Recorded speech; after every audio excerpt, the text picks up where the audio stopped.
On today's episode of Titletown, Yes. Tom Brady was trash with this team.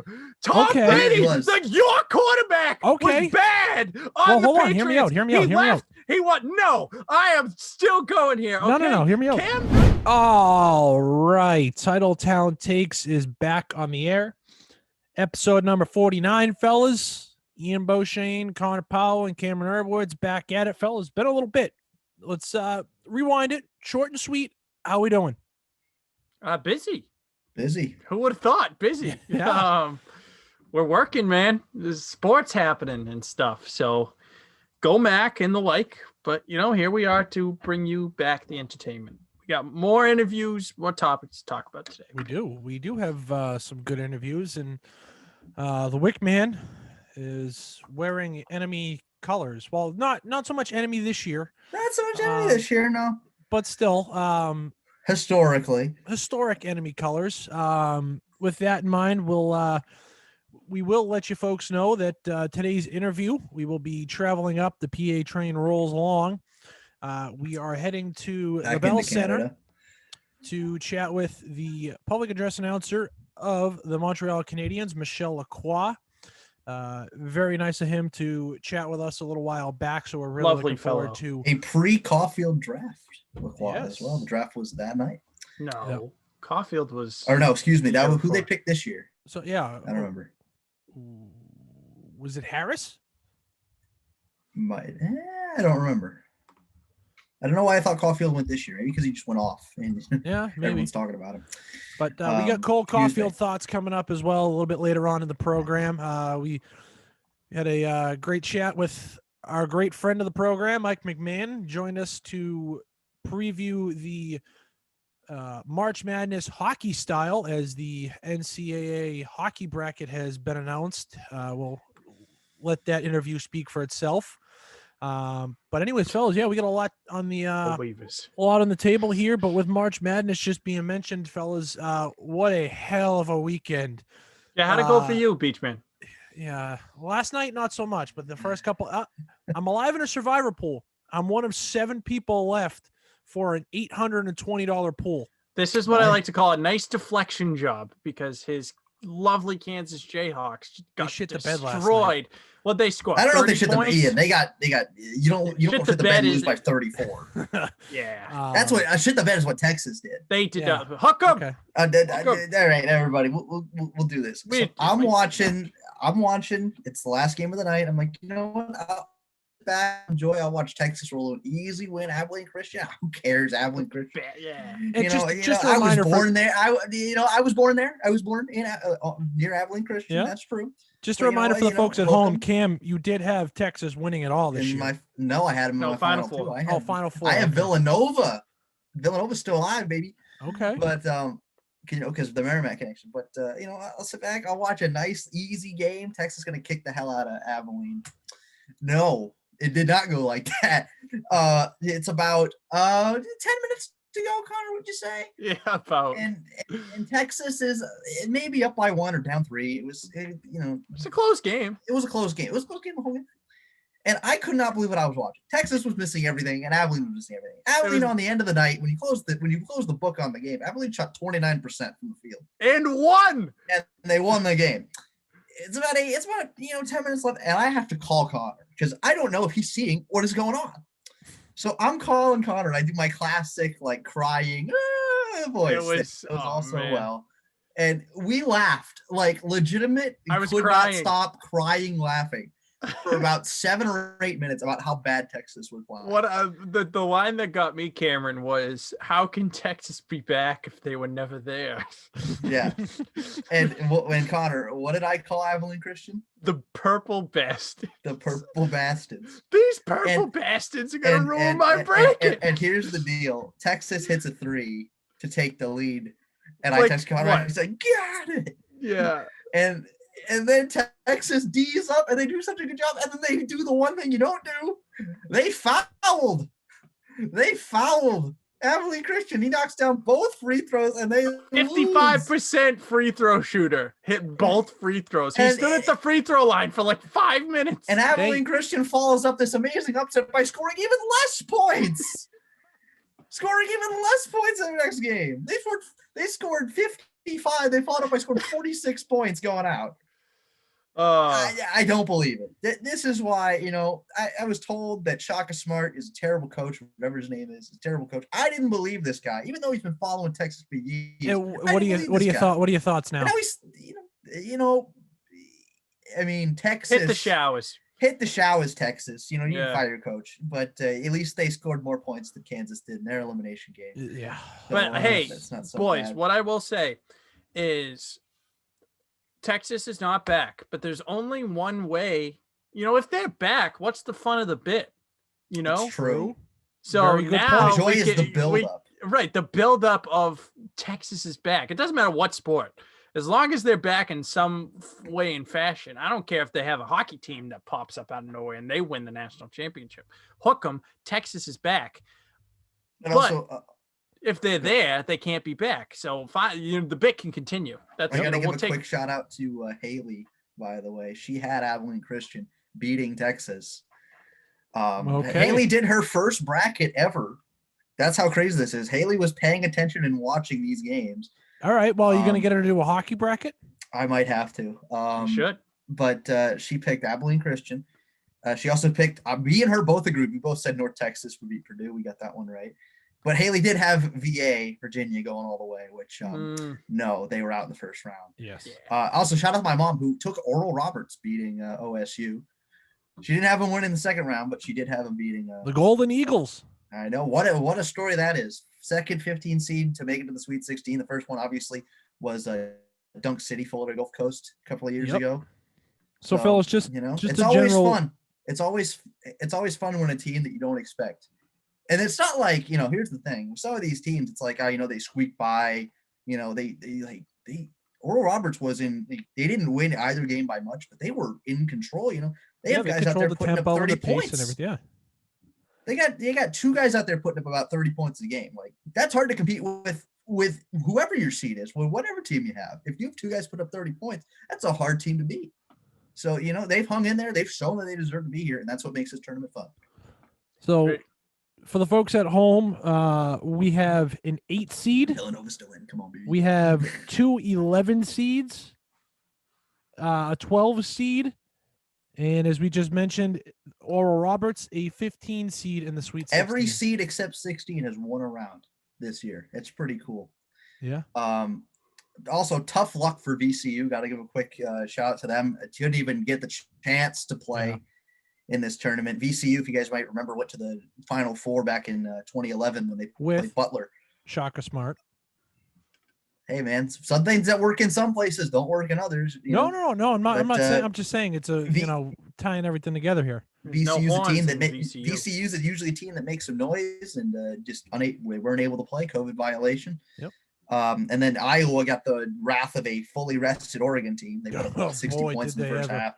I was hoping Iowa would do pretty well, but Iowa historically has done terrible in the round of 32 for the last, 10, 12 appearances they've had. So, not really a surprise. But Garza couldn't do it all. And that was the difference. So, fellas, with the teams remaining, give me a sleeper team that you think is going to make a little bit more noise here in the tournament as it goes along. I don't think we can have this conversation without saying they've done it again. They've done it again. Oh, Loyola Chicago, you've done it again. The power of sister team. They have once again showed up and completely wrecked everybody's bracket. And, people may have, I was a guy who thought I took him in the first round because it's like, 3 years ago at this point now. They were that Cinderella team. They made it all the way. They made it so far. And then you take the year off and it's like, those guys, I completely forgot that, some of these guys have returned. They have that year of eligibility. And, they haven't missed a stride. They came in, they played well in the first game, and they took down Illinois, who I had going pretty far in another bracket that I had. I had Illinois in the title game, so they not looking so hot. Convincingly, Loyola dominated Illinois. I don't think Illinois led in that game. So I'd say, it's a bit of an easy answer, but Loyola is definitely a team. And Oregon State, I'll give them some credit. If you guys go back and look, at ESPN, they have all these statistics. Go and look at them.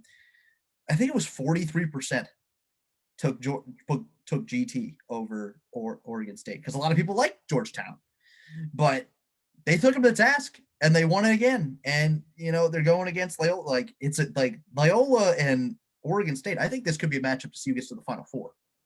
No BS. Loyola. I think these teams are that good. Yeah, Oregon State. You said. Yeah, I think that could be a matchup to get someone in the Final Four. I also think we seem to have lost our good friend Powell. Yeah, unless he's pulling that face intentionally. I don't think he is. I don't think he is. I don't think he's that focused. I think we have lost the Powell man. So we'll cover for him. And there we go. We definitely have lost the Powell man. And I don't want to cover everything here. Oral Roberts, definitely. I mean, they're a school in the middle of Oklahoma that not a lot of people know, small Christian school, but, they could beat Arkansas. It's not like, I know Arkansas has played well in the first two games, but, sometimes, that momentum, this is a team that shouldn't even have gotten past the first round, never mind the second round. Yep.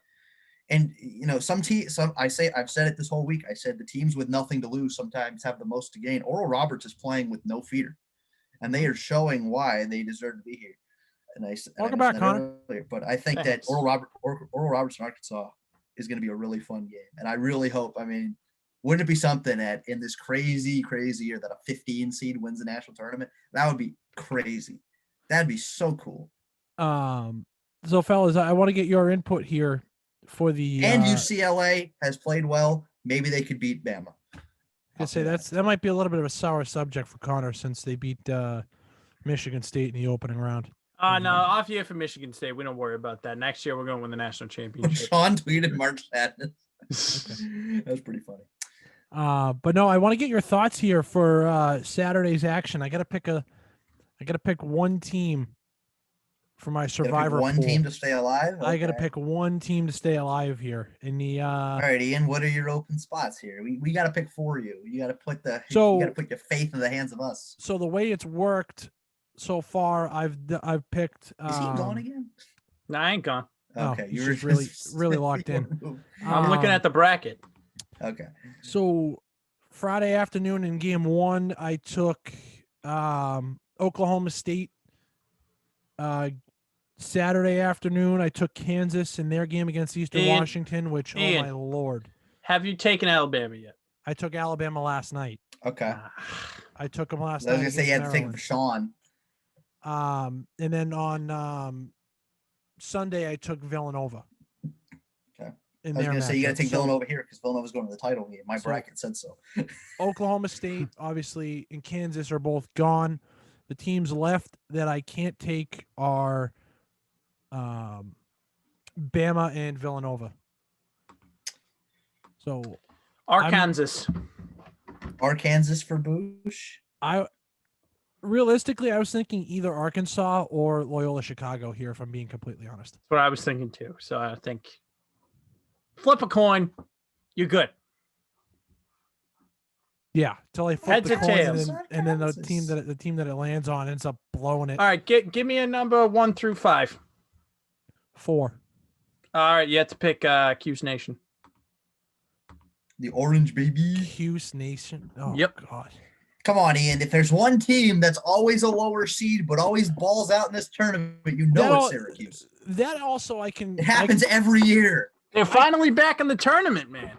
I could very much see that happening just because I feel like Rutgers blew that game more so than Houston actually won that game on Sunday. I mean, I know Houston won the game because they advanced, but I feel like it was more so because Rutgers collapsed and couldn't close down the stretch. But yeah, I got some tough decisions to make here. Luckily, I have until Saturday at noontime to make my decision, so I got a few days here. That's good. But yeah, I'm one of 7 people left, and we started with 42 people. What's the buy-in on that? $20. Well, don't it's choke. Well over $800 up for grabs here. Beach man, it's not who's first, it's who's first last. Yes, sir. But yeah, so that's what's at stake, and it's Cam. I know we talked about it prior to jumping on here when we were off air. that you were all basketballed out and you weren't a fan of how the first weekend went down? No, I miss the old days of coming home from school on a Thursday, catching up on those Coming games. home from school, I was the one watching it in school. Fair. Okay, there were some teachers in my high school, they were clutch. They put the game on the whole period. Oh my God, those teachers I love those guys. But there were some teachers that were like, you can't look at your phone for scores. You can't look, I see a phone, I'm taking it. You can't do it.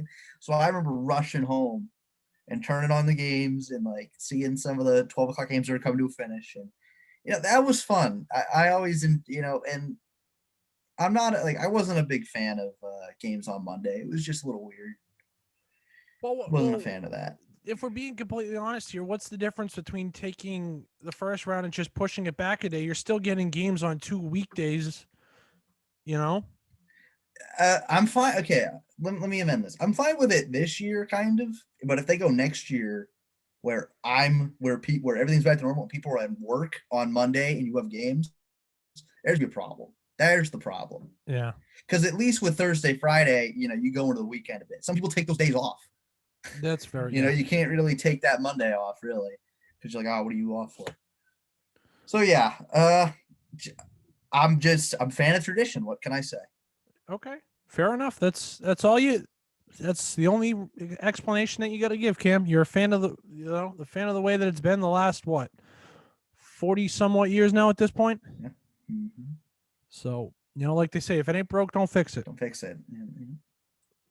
So, all right, fellas, let's keep chugging along here. We're going to send it on over to our chat with Mike McMahon, and we're going to break down some more college postseason action here.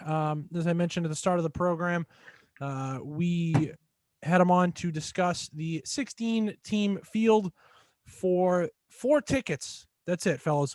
4 tickets to the Frozen Four in Pittsburgh, Pennsylvania. So, yeah, we're going to send it over to our chat with Mike. We'll be back on Titletown Takes right after this. All right. College hockey postseason is here. Ian Beauchesne, Connor Powell, and Cameron Urbowicz. Glad to be joined once again by our college hockey insider and still the leader in the clubhouse as far as guest appearances on the show goes. Joining us once more from his car, the very esteemed Mike McMahon. Mike, thanks for joining us. Thanks for having me back. Yeah. Hey, the people want what the people want, and we've been hearing a lot. We want Mike's breakdown of the bracket. Top draw, Mike. Yeah. From my car. I mean, that's okay. Hey, it works. It works. So wherever you can get it to us, So this past Sunday, the NCAA playoff committee announced the 4 regional sites and the 16 teams that will compete for a chance to get to the Frozen Four in Pittsburgh, Pennsylvania, early in the month of April. Mike, just start with some general thoughts in regards to the bracket and how it kind of shook out. I was surprised. I wasn't so much surprised at who they picked. There was 2 surprise teams for me. Quite frankly, I didn't think Bemidji State should have been in there. I think there's a team from their own conference, Bowling Green, that probably was more deserving of a pick than Bemidji. And then Notre Dame surprised me a little bit too, just because, are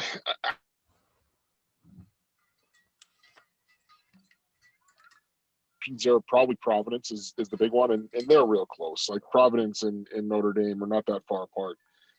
But the biggest surprise really was how they put it together. They had been saying for weeks, months. I mean, Mike Kemp talked about it 2 weeks ago that travel was going to be a priority, and they were going to have to figure out ways to minimize flights and everything else. And they just completely ignored all of that. 11 out of the 16 teams are flying. 11 out of 16. And they could have easily made some real easy switches that would have created a situation where like 6 or 7 teams flew. So it's, they threw the travel thing completely out the window and completely ignored it after, talking about how it might have a bigger priority this year with COVID. They made some decisions that I think they would not have made. I actually think they used COVID as an excuse to create more travel. And the biggest example of that is Quinnipiac going to Loveland.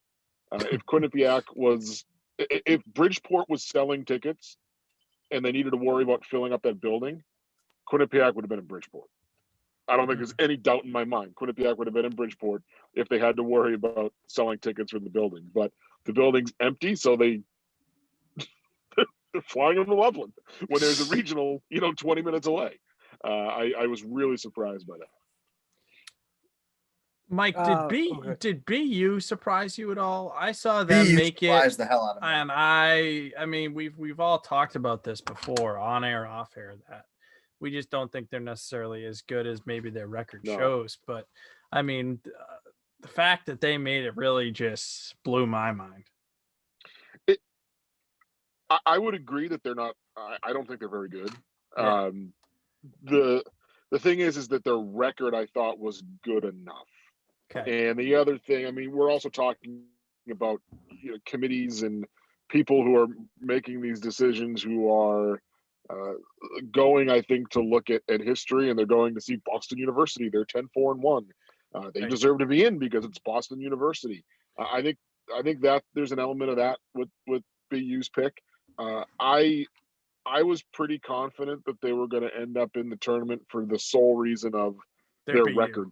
Yeah, their record and I mean, if at 10-4-1, if they were, pick another team in Hockey East. I mean, if they were, let's say UConn was 10-4-1. I don't know that UConn gets in. With that record, but it's different because it's BU. I think I talked about it last time I was on here, and I know we've talked about it off air, but BU hasn't played well. They've won games, and that's all that matters. Ultimately, they've won games, but they haven't played well, and they really, with the exception of 2 games, I'm not sure they've played well all year. So I don't think they're going to last very long. If it were me, I thought that, honestly, I think Providence and Lowell in Hockey East are better teams that should have been in over BU, but it's hard to argue that when you look at the 10-4-1 record. I understand why they're in, because they went 10-4-1. I just don't think I think Providence and Lowell are absolutely better teams right now. Mike, I wanted to kind of take a look at, we'll go individually here through each of the regions. But let's start off with the 4 number 1 seeds overall and just kind of take that breakdown. I think obviously a lot of people out there that follow college hockey and have followed it all year long, it was going to either be a toss-up between North Dakota or Boston College being the 1-2, whatever combo you wanted to look at there. But what are your thoughts on 2 Big Ten teams getting a top 3-4 spot with Minnesota? Obviously, Minnesota won the Big Ten tournament, but was Wisconsin really that much of a better hockey team this year than a couple of the other teams that maybe fell to the 2 spots in their regions? I didn't think so. I thought I understand Wisconsin over Minnesota State, especially once Minnesota State lost to Northern in the WCHA tournament. Quite personally, I would have had UMass as the 4th number 1 seed over Wisconsin. It looks like they've had UMass as the number 5 overall because they did kind of stick straight to bracket integrity without those 1 and 4 and 5s being matched up together. So I think they had UMass 5th behind Wisconsin. I would have flipped that, to be honest with you. But that's just me. That's the one that surprised me. The other three, I think they got dead on. North Dakota being the number 1 overall. Yeah. BC number 2. Okay. I think you could have actually made an argument to flip Minnesota and BC if you really wanted to. I think I would have been fine if you told me that BC was the number 3 overall and Minnesota was the number 2 overall. That 4 or 5 switch though, which impacts a 1 and a 2 seed, I would have flipped UMass and Wisconsin if it were me. Well, all right, let's kind of take it bracket by bracket. We'll start with the Let's start with the number 4 seed, the Wisconsin Badgers, who will be down in Bridgeport with a first round matchup against the Bemidji State Beavers. Go Beavers! And game number 2. These games will be played on Friday, the 26th. The 6:30 game features the Lake State Lakers and the Hockey East champion UMass Minutemen. What are your thoughts on the Bridgeport regional heading into the weekend, and who do you like there? And which one of the other 3 teams would you keep an eye on as maybe a sleeper team coming out of that region? I like UMass. They're the ones that have UMass over Wisconsin in the final there. I think those are the 2 best teams. Like I said, Bemidji, I would have argued that Bemidji didn't even deserve to be in.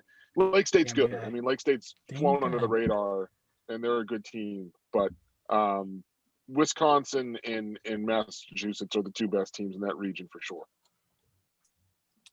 UMass hasn't lost in like 2 months, right? Yeah. Did I read that right? Yeah, it's been crazy. since January. And granted, like they had didn't like play a a 2-week lot. pause. Yeah, Yeah. they had a 2-week pause in there at one point, or maybe even extended to like 2.5 weeks. But they still have been.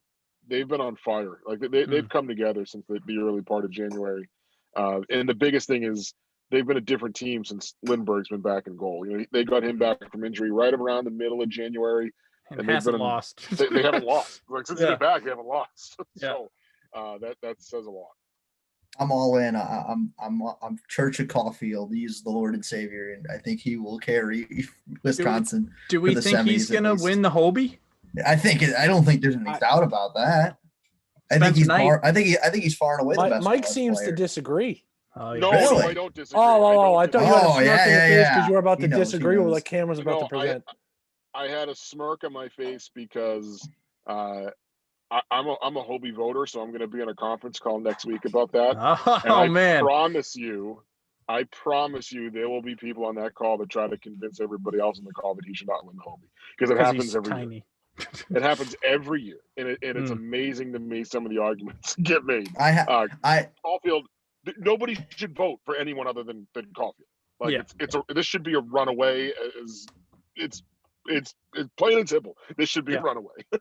I have a friend who's a Habs fan, and he heard news that Harris isn't coming out of Northeastern yet. He's not. He's returning. So he is praying that Wisco goes out and Caulfield comes to Montreal. He is praying.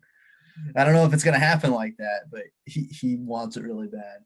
On the topic of the Hobie here, Mike, before we move on to the next regional, when was the last time that we saw a Hobie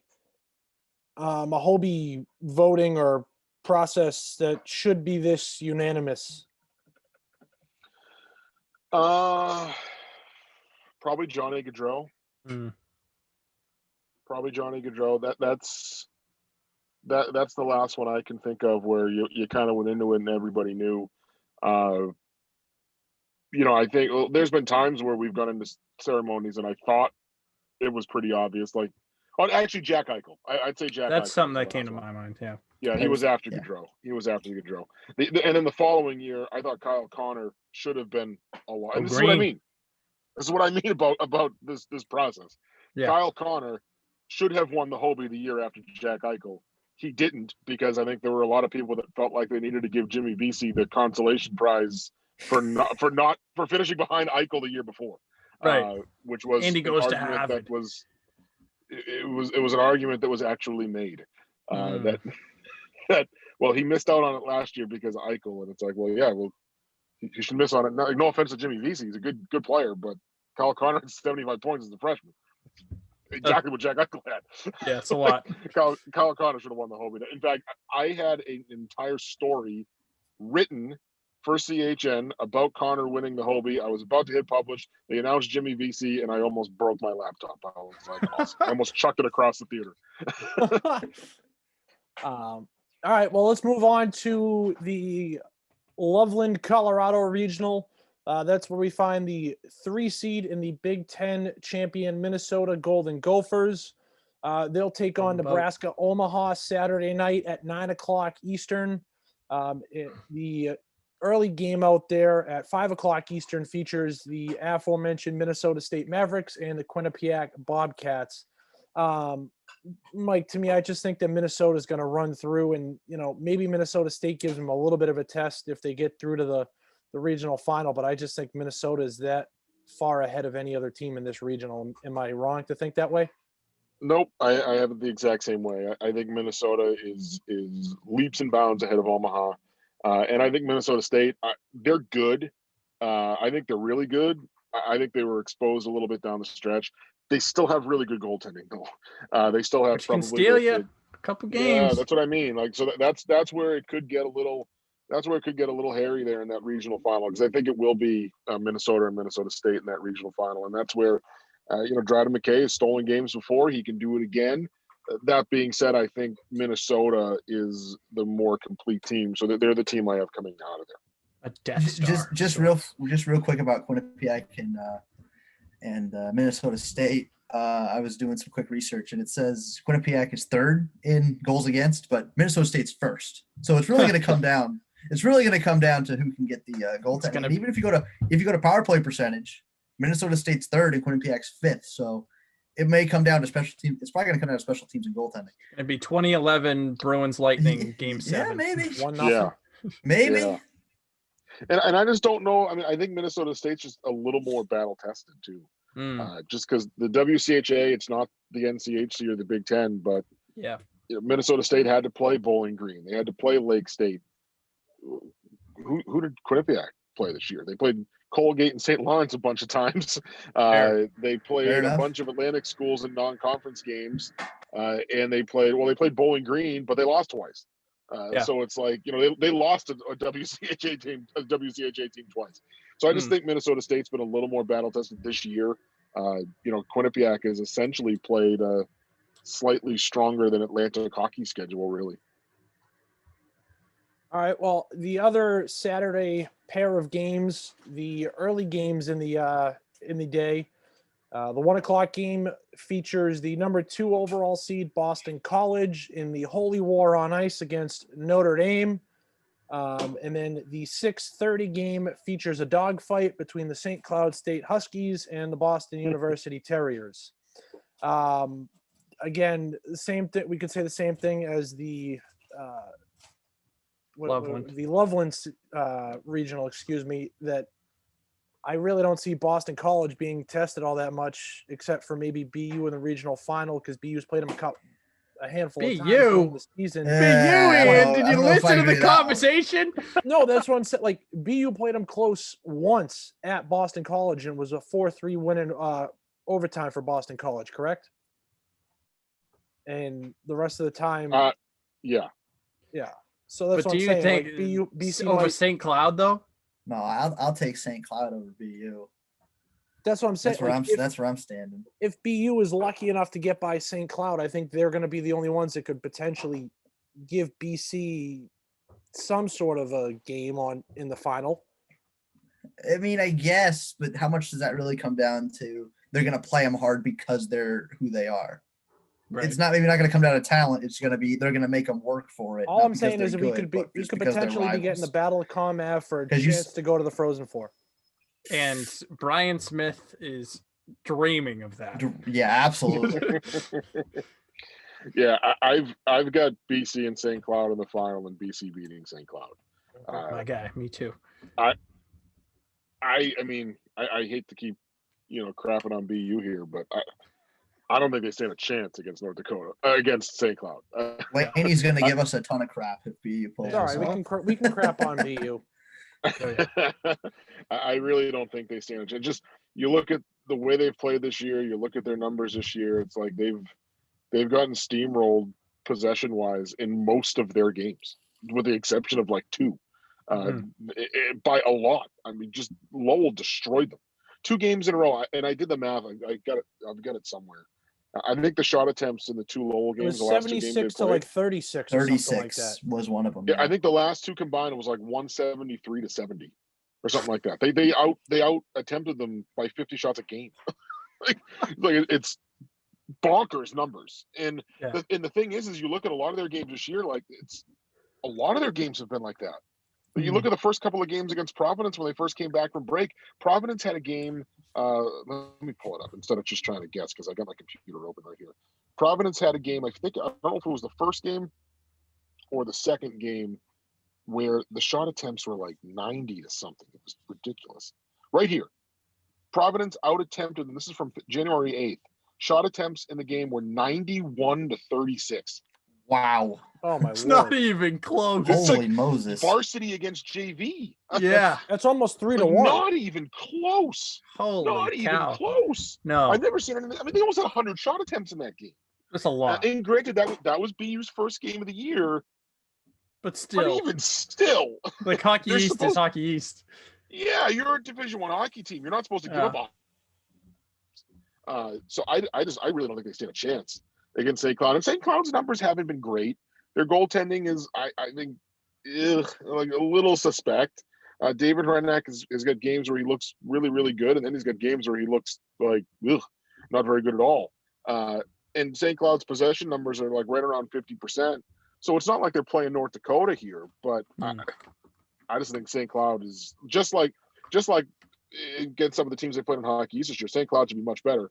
The one thing is going to be, is BU going to continue to get, because BU's gotten lucky for much of this year. Are they going to continue to get lucky? I think we can look back to the end of February, that series against Merrimack, that's where the armor started to crack for BU a little bit. You know, Merrimack beat them that first night. BU came back and won the second night, and then they tied and lost to Lowell in the last one being in the tournament game. So they've only got one win in their last 4 games. It kind of feels like, you know, this is the wave coming back over, where some of those stats in a regular season, this is where some of those stats probably would have corrected themselves, and we would have seen them dip and lose some games. So it doesn't feel to me that they really have a shot against St. Cloud. Well, we got one last regional to talk about, and when they unveiled this bracket, I had to do a double take looking at some of the names in this one, and it is the Fargo, North Dakota regional, which features the number 1 overall seed in the tournament, the North Dakota Fighting Hawks, and the AIC Yellow Jackets. That'll be the late game on Friday night at 9:30. And the early game of the afternoon at 4 o'clock features the 3-time, with an asterisk, defending champion Minnesota Duluth Bulldogs and the Michigan Wolverines. I'll be in front of a TV or a screen somewhere Friday at 4 o'clock, because I can't wait to watch that Duluth and Michigan game. And obviously, I think unless AIC pulls a horseshoe out of their behind again, like Air Force did a couple of years ago when they were the 16 seed and knocked That's off what I was gonna say. Yeah, knocked some off St. 16 Cloud. seeds, some 16 seeds can do it. You know. I'm sorry, and AIC did it a couple of years ago to St. Cloud. Mm-hmm. AIC. But I don't see this North Dakota team losing to AIC, and I certainly don't see them losing to Duluth. I don't see them losing at all. Yeah.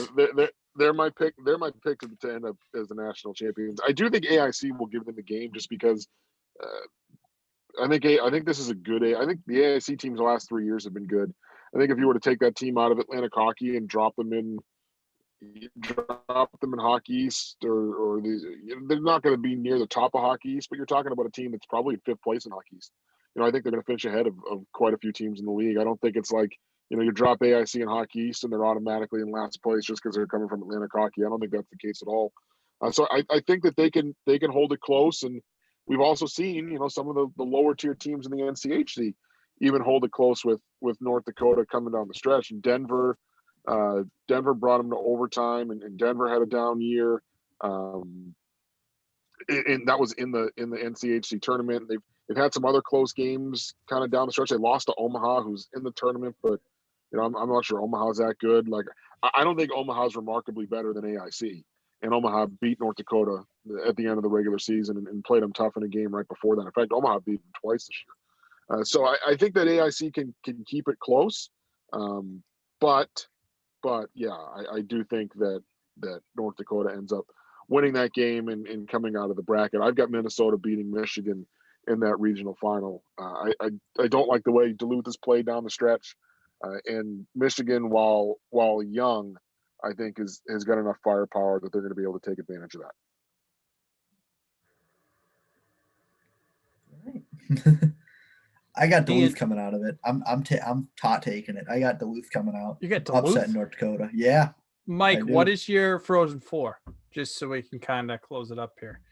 Yeah, my Frozen Four is North Dakota and UMass, Mm-hmm. and then Minnesota and Boston College. So I Okay. got what's that? Two ones and two twos. Yeah, we got three out of the four we agree upon. I got my Beavers in the Frozen Four. Oh, I can't stray away, guys. I can't stray away. Fair enough. I'm taking Duluth. I'm taking Wisconsin because I said I'm praying Church of Caulfield. Sure. Praise be. Mm-hmm. I'm taking I'll take BC, and you know what? I'm taking Quinnipiac. I think they can. I think they can do it again. Why not? Okay. Beach man. A bit out there, but I'm taking them.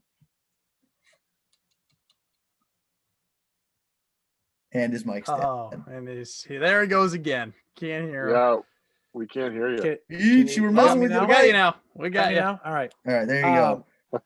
Yeah, I got North Dakota coming out of Fargo. I got Minnesota, Boston College, and I got Lake State coming out of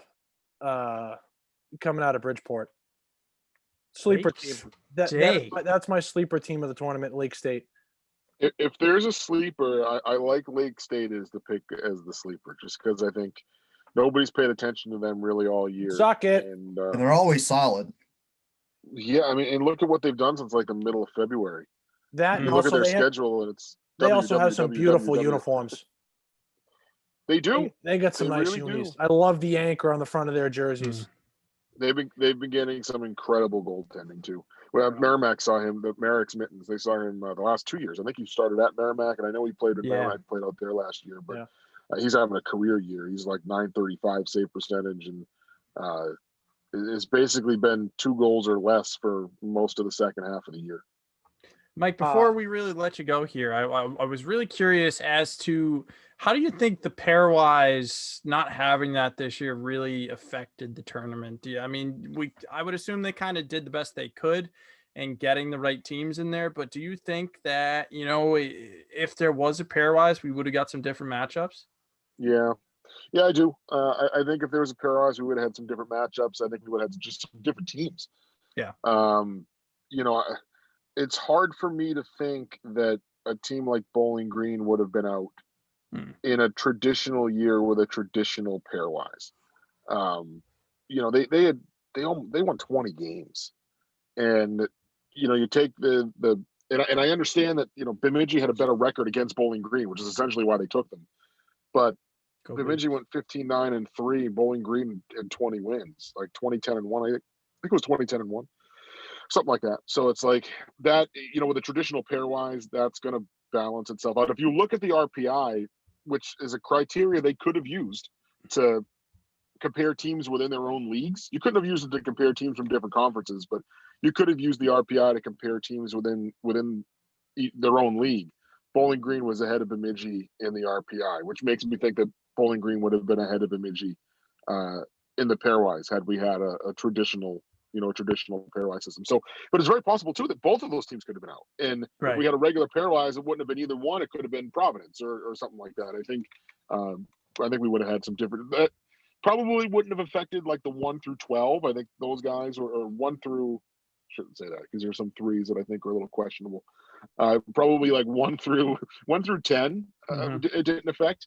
That 11 through 16, I think it would have had at least a different order and maybe a couple of different teams. So, well, Mike, we appreciate you taking some time to come on and chat. And I know the 3 of us here are excited. And we heard you're going out to Pittsburgh, correct? You'll be out there for the Frozen Four. Yeah, I leave on the 7th. Wow. Awesome. Do us a favor, and if you get a chance to speak with our buddy Ryan Mill, a guest on the Titletown Takes PA train, the public address announcer out there for PP&G Paints Arena, be sure to say the fellows from Titletown Takes say hello. I will. Although from reading some of the protocols, I think I have to wear like a big giant plastic bubble around for the 4 days I'm going to be there. I don't think we're allowed to come in contact with anybody. So do you have to go in and quarantine for a couple of days before you go into the arena to cover games? I don't because the state of Pennsylvania doesn't require that, so that's not required. But there's very little. the normal setup for a normal Frozen Four is non-existent. I mean, usually you go in the arenas and you've got a big catering set up down below and a giant media workroom somewhere down below. And this year it's like there are no meals, there is no catering, there is no media workspace. Like, you're going to have an assigned spot somewhere in the building, and that's where you go. You go in the building, you go to your assigned spot, and then when you leave from your assigned spot and go back to your hotel. There is no kind of moving about the building and stuff like that, which is to be expected. But it just means we get to go back to normal next year when it's here locally in Boston. That's all. There we go. It does, yeah. So and it's a lot shorter of a commute for you to get to TD Garden to go and cover a couple of hockey games for Frozen Four. It's shorter. It's not necessarily easier. I was going to say, yeah, no, right. But it's not necessarily easier because sometimes it's okay making it a business trip and getting away and not having to worry about anything other than getting work done. Right. Well, again, Mike, we appreciate you taking some time to join us here, and we'll be tuned in this weekend, seeing which teams are going to punch their ticket out to Pittsburgh. Again, you can follow Mike on Twitter at Mike McMahon CHN as well. You can read his posts on the Mac Report and as well with the Lawrence Eagle Tribune. Mike, thanks for joining us. Let's have some fun. College hockey postseason is here. Sad part means the season's almost over. We appreciate you joining us here this season. Thanks, guys. All right. Welcome on back. Again, big thanks to Mike. Be sure to follow him on Twitter at Mike McMahon CHN. What, fellas? He's up to like 7 or 8 visits now with us. I've lost count. But hey, the guy knows his stuff. And again, we appreciate him taking some time to come on and chat with us. We've said it before. It's like, I'd rather him come on and give an educated opinion and tell us stuff that is actually true compared to us being like, well, maybe. Yeah, so...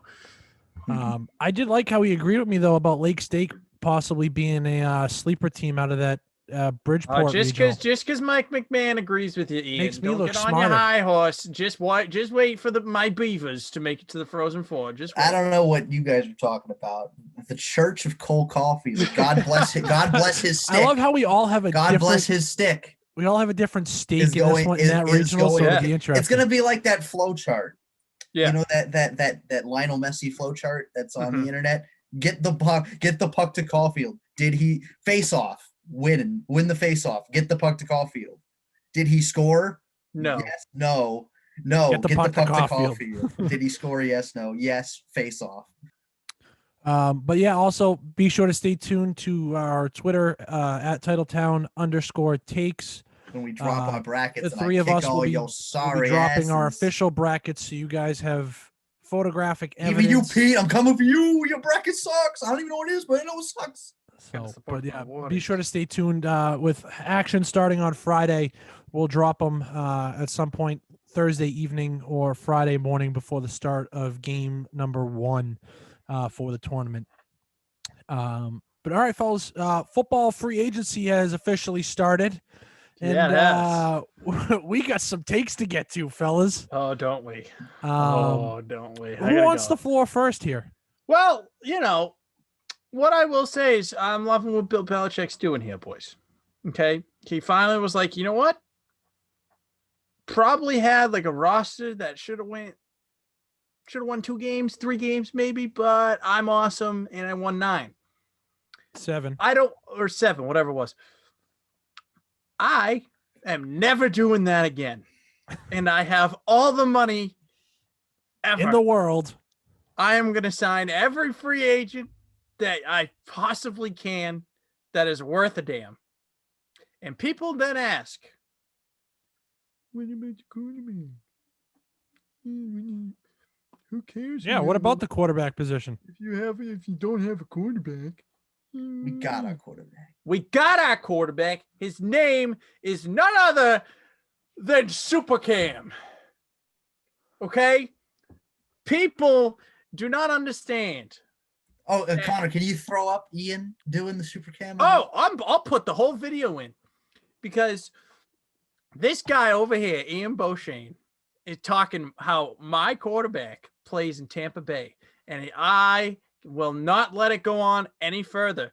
You either Tom Brady is your quarterback and you're not a Patriots fan, or you're a Patriots fan and your quarterback plays for the Patriots. No, that's simply not true. You couldn't be any more How wrong is that in your not life. true? How is that wrong, How is Ian? your quarterback play for a different team if you're a Patriots fan first?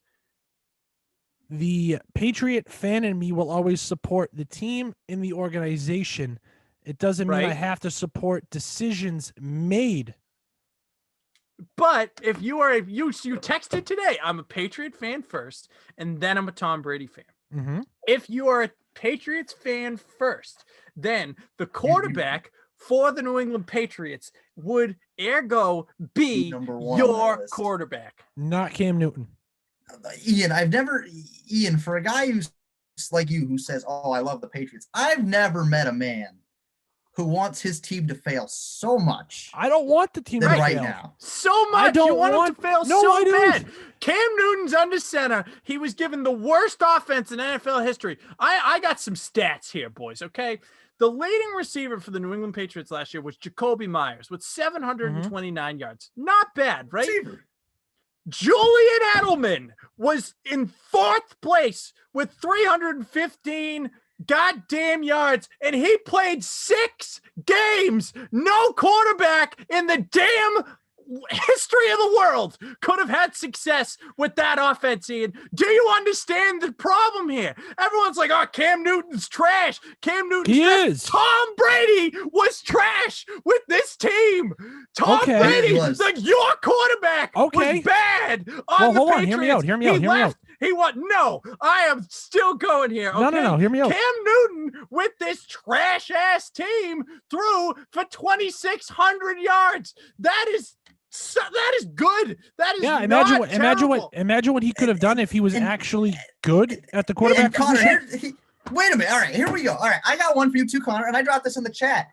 Friggin' Cam Newton was almost 66% completion. That is middle of the league. That is average. That is average. You want to talk about him who was the worst quarterback in the league? He was legitimately the median quarterback this year. with the worst.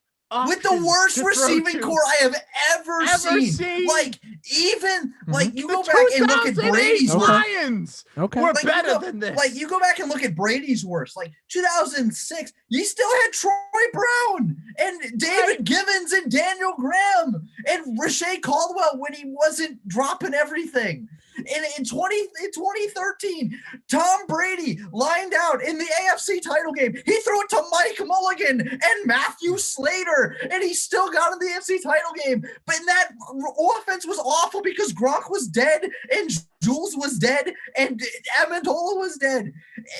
Like, you put Cam Newton with those guys, he's not going to complete passes with them either. You could have put friggin' anybody with those guys. They couldn't win. Tom Brady, remember, he went 9-0. He went 9-0 in his last year to start. He ended 4-4. Because No, what he happened, ended 3 Cameron? and 4. He ended 3-5 if you count the playoffs. Josh and he Gordon barely left. beat the Bills, and he lost to the Dolphins to not get us in the playoffs. All right, like They made the playoffs. They just lost in the first to round. not get a bye. Whatever. It was like not even making the playoffs. You see how bad Brady played in that game against the Titans? That was bad. Because no one could get open for him. No one made a play. The only guy that made a play in that game was Ben Watson on a torn ACL, and it was called back for a legal man downfield. And you know what?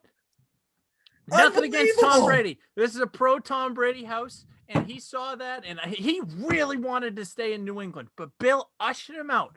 Fine, he left. Fine.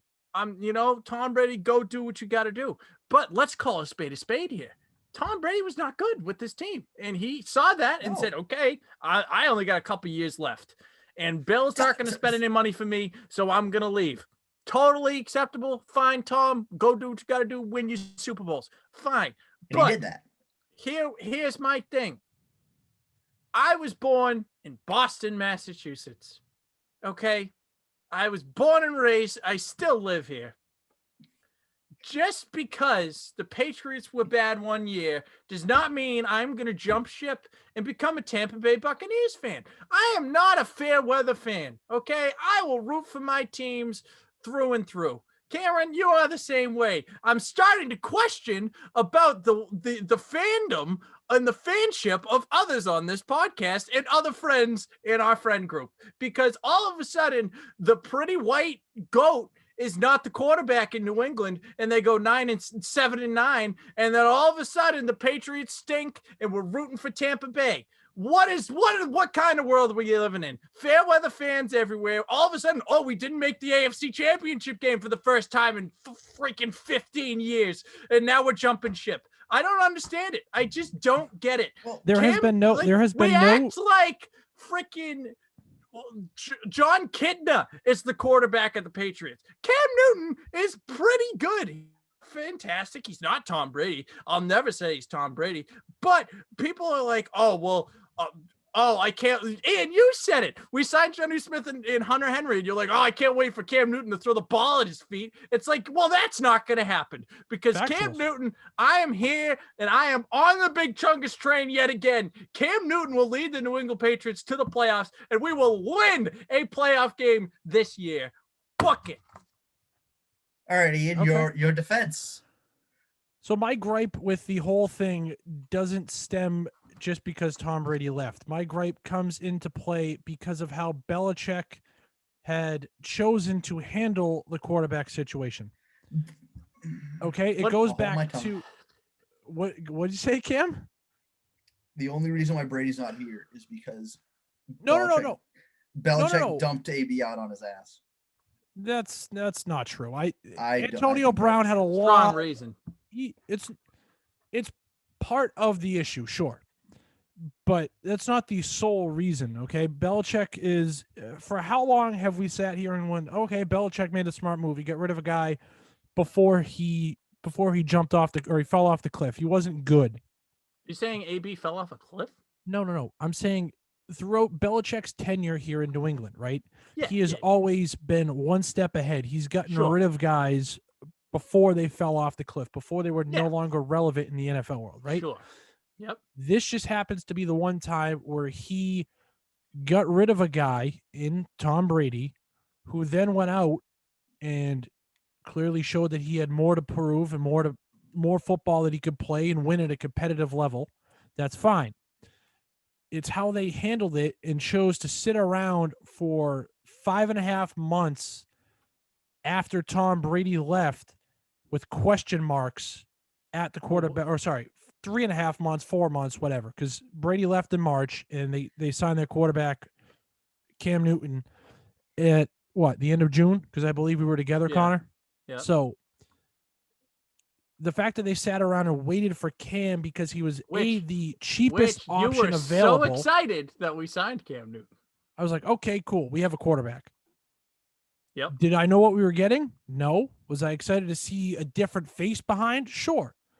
But then, as a objective fan will do when they watch a game and see objective Patriots fan and see not a diehard how terrible Cam Newton was, I knew that he was not the best option of it. He might have been the best option available, but he was not the best option available for this team. You put Cam Newton in Tampa, he makes the playoffs. You keep Tom Brady here, we maybe make the wild card. So maybe I am a Patriots fan. You know this, okay? I said it earlier. I don't know. Do I, Ian? I don't know. Right. Ian, hello. Ian, hello. Are you actually just because you got a tattoo doesn't mean anything. Ian, I can get anything from tattooed what I'm on hearing my body. From what I'm hearing is Cam Newton is what to you. Cam Newton was clearly the only hole with this team. That's what I'm hearing. Yeah. Are you going to sit here and tell me that? Are you going to sit here and tell me that Jacoby Myers is a legitimate number one receiver? Target? Are you going to sit here and tell me that Ryan Izzo is a starting tight end? No. Like Cam Newton was not the only hole with the Patriots last season. Then why is he getting all he the was credit? the why is he getting all the blame? It's the most important part of a team. Him in the back. A quarterback. You need to have Right. a quarterback who can come out and function and not throw a ball at a guy's feet, who can control a ball, keep it. I mean, Jared times Stidham was doing that when he would check in, and you were still pining for him. So, what is it going to be? Perfect example here. We want to talk about how the quarterback position was handled. Belichick, everybody was high on Jared Stidham, including myself. Who was high on Jared? Good Lord, he was a 4th round draft pick. What is this? All right, hold on. I got a minute. I got to go for a minute now, as Ian would say. I do not understand. All right, number one, I never understood this infatuation with Jared fucking Stidham. He comes out of Auburn after he couldn't make it at the school he was previously at. He puts up numbers in the SEC, which is an offensive conference. And he's picked in the 4th round. And because Brady was picked in a later round, he's all of a sudden the heir apparent, next guy. Don't you know that every quarterback, when Tom Brady was quarterback, was the next Brady? It was Ryan Mallett. It was Ryan Mallett, Matt Castle, and Matt O'Connell. And like, I don't everyone was talking about Sid. I'm like, what the hell are these people talking? It's like Jalen Hurts. He's like Jalen Hurts. Jalen Hurts is a god-awful quarterback. He could not make it at Bama. I remember when in his freshman year or whatever, the SEC commentators were like, Jalen Hurts, he's done this time and time again. I'm like, done what? Led a game-winning drive? He's been here for 2 minutes, and he can barely throw the ball 10 yards. And he goes to Oklahoma, and you're gonna play defense in the Big 12, and people are like, oh, he's in the Heisman conversation. He must be good. It's like Tebow won the Heisman twice, and he couldn't even start in this league. Yeah. I don't understand this infatuation with guys like Hurts and Stidham. They're mid-round draft choices for a reason. They're not that good. Tom Brady is the enigma that here. Good. We need to remember that. And it's Patriots are interested in moving up to draft Justin Fields, which I think would be awesome. Justin Fields was solid in college. Is he the best quarterback out of this draft? No, but it's Trevor Lawrence. Who else is going to be?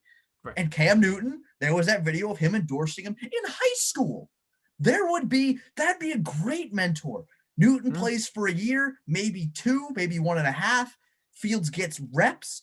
He gets to learn. He gets to pick Belichick and Newton's mind on what to do. And you get Fields in, and he does great. I'm not saying we're going to move up and get Fields. Good God. We're picking mid-round, and I don't know what we move. But theoretically, that'd be the dream. I know that me and Connor being on the Cam Newton trade is very contrarian. This is true. But he works hard. He's a fun guy. The players like him. Jonnu Smith and Hunter Henry came out and said, I wanted to play with him and work with him. Mm-hmm. After everyone was saying, oh, Cam Newton doesn't attract Who's going to want to play with Who wants to play with Cam Newton? They do. All right? And, that's got to count for something. And that's where I'll stop for the time being. What do you got? I just want to see something better. What do you want? What do you want, Ian? We all want to see something better. Brady's not coming back. Do you from think the sunset? I am well aware that Tom Brady is not coming back. What do you want? Well aware. There's nothing there. There's nobody out there. We're trading for Aaron Rodgers, baby. Here we go. I want a Cam Newton that took Carolina to a Super Bowl. I want to see something better. 5 years ago. And Ian, you got to remember that receiver core for Carolina also sucked. Ted Ginn was their best receiver. And Ted Ginn is not very good. Sure, he's first round pick. Hey, good for you. And he's had a decent career. Ted Ginn was almost out of the league before he reinvented himself and said, I can actually catch a football now. But who else? Who was on that team catching passes? Ginn, Devin Funchess. What's his name before he found the buffet? Greg Olsen. Greg Olsen was good. But that team was not good. They had a good running. That was a terrible. I'll take it to my grave. That Panthers team was the worst 15-1 team I've ever seen. Cam Newton and Greg Olsen were the team basically. That's why he wanted to defense was good. The one thing that helps your stance here that Cam Newton can be a quarterback or be the quarterback for the Patriots is the bolstering of the offensive line and some of the other moves that Belichick's made to help Ian is surround him with better blessing pieces. Belichick that he got Andrews back. And David Andrews is back, baby. Let's I don't know what he would do with his jersey if he left. Let's go. David Andrews is back. That would have been a tough blow if you just got his jersey months ago and he left. It would have sucked. Trust me, as soon as I saw that, potentially David Andrews leaving He was leaving pretty the Patriots, dang I close. was like, oh my God, no, that can't happen. And then, And he came back. Very team-friendly deal, too. very team friendly. It's So like people want to play him, but they've bought in. again, am I a fan of Cam Newton? No. Am I a fan of the Patriots? Yes. Do I want to see him succeed if it means the Patriots succeed? Yes. But after last year, it's kind of hard to sit here and have all this optimism that you two have, without seeing anything more. I mean, Ian, it never hurts to be optimistic because if you don't believe, who else is going to believe? coming from the guy with the nickname of Crap on It. Well, Cam, that's- Well, Well, if I hold remember on, that hold wrong. on, hold We'll on, get into hold that on, with the hold on, Bruins, hold all on, right? hold We'll on, get into hold it on, with the Bruins. hold on. We cannot bring up Crap on It Cam because, Ian, you are doing the same exact thing with Cam Newton that Cameron is doing with Charlie Coyle. It's Crap on It Ian with Cam Newton, okay? So now, no more Crap on It Cam because the Bruins have been justified to be crapped on. You are crapping on Cam Newton for no justifiable reason.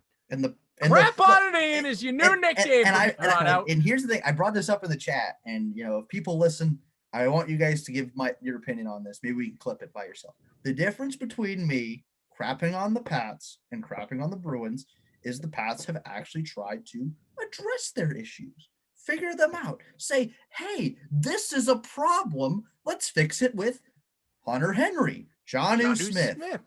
Okay, well, where was this mindset last year when Tom? Where was this mindset last year when Tom Brady left and they wanted to address the quarterback situation? Why were there no moves to go out? Belichick told Brady, they waited I'm until the last minute possible to go out and find the cheapest option available because Belichick did not want to spend any damn money. Because the cap was not what it was this year. They had more than enough money to go out and find another middle of the road guy. And you got to remember, Brady's contract was still in the books as dead cap. Whatever. I don't remember that. Whatever. You're wrong. That's why you're saying whatever. And here's the deal. All right. The Patriots have tried to address their issues. Right. They're fixing Jonnu Smith, Hunter Henry, etc. The Bruins have said since the 2014 season when we got punked out by Montreal in 8 years ago. 8 years ago. 7. We were still in high school, me and Connor. The Bruins and Don Sweeney and as was I graduated that year. Shirelli was still in charge at that point. Shirelli and Sweeney and Neely and everyone in that front office has said, we know there's a problem. Have we tried to fix it? No. We've had trades in our back pocket, Cameron. David Backus, this is Matt Bruins talk. This is Bruins talk. We'll get to it later. Yeah, we'll get into it. But crap on it, Ian. It's whatever. I'll wear it as a badge of honor. I'll wear it as a badge of honor. Okay. I have no issue with it. I can sit here and do it. And like Cam, who comes on here and eats more crow than anybody we know. Jesus, some of these people who give takes and just give takes, and then people bring up their old takes that are trash, and they say, "Oh, I didn't mean it." Like it takes a lot. Of course, you mean it. It takes a lot to give a bad take. It takes a lot more to stand by that take and admit that you were wrong. Like I am right now. We've all been here. I mean, Cameron was wrong about some Bruin stuff. I was wrong about Jared Stidham. We've all had takes that we were like, all right, let's go. And because the hot take hotline, that's what we're here for, right? And we're all wrong every now and then. And it's all about saying, okay, yeah, hand up, as Cameron says, hand up, wrong. All right. Well, I'm standing by this one. And until the Patriots, so for me to come on here and hand up here. Fair weather fan. No. Fair weather for fan. me to come up on here and hand up, say, eat my crow, Patriots need to make the playoffs and win a first round game. Fair weather they fan. need a win in the playoffs next year. They can't just make it with how many games they play next year? 17. They They play can't 17 games. just make the playoffs. So 13-4 with an 8-9 or a 9-8 or a 10-7 record. They need to win. They could, Ian. I mean, they the need to AFC was win. abnormally good this year. You had 4 teams with 11-5, and one of them didn't even make it. It's true. They need to win a playoff game next year. What if Cam Newton throws for freaking 5,000 yards and they don't make the playoffs? They need to blame win him then. A playoff game next You're year. gonna blame Cam him then? Newton is as good. You gonna blame Cam Newton? If Cam Newton with these weapons, yes, I will. With these, you're gonna blame Cam Newton for throw for 5,000 yards. It will be Cam Newton's fault. Yes. Yes.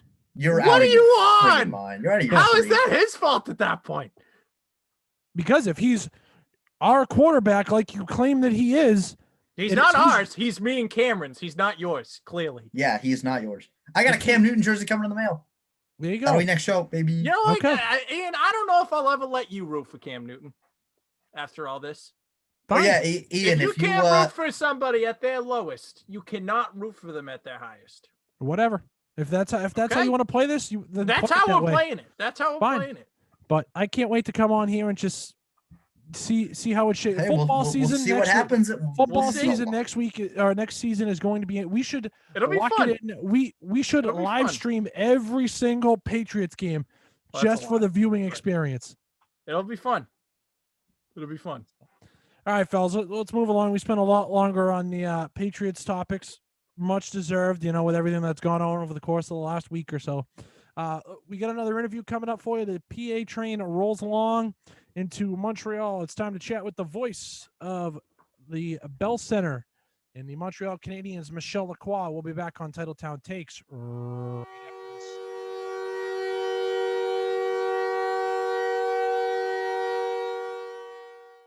All right. Today's guest is a Laval, Quebec native.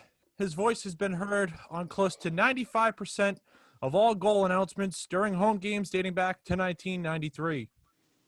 There was even a time where he could be heard at the legendary Forum from 1997 to 1983.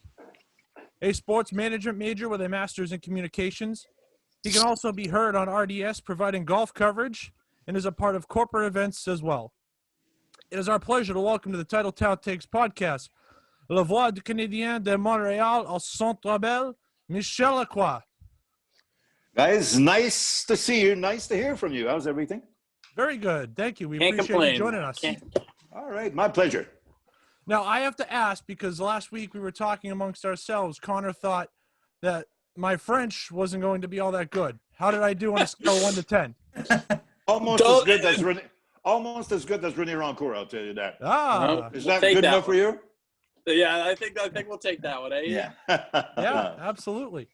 So wonderful. We appreciate you joining us. We've been going on this trip now as a group here, talking to some of the great voices in the NHL, and it was only fitting that we had a chance to talk to you as well. So can you kind of just take us back to the beginning and how you got interested in the communications field to begin with, and then how your opportunities with Montreal came about? Well, I studied because you know that the school system is not the same in the province of Quebec compared to the rest of Canada and also the United States. So in college, I went and was studying in sports management in Montreal. And from sports management, I went into communications at the Quebec University de Montréal. Finished my master's degree, but as soon as I got into college, I started working in a radio station and also in papers, translating mostly bits and pieces from Canadian press and UPI press agencies. And I was fortunate enough to get a regular job. We're going back in the 70s, 1974, 75.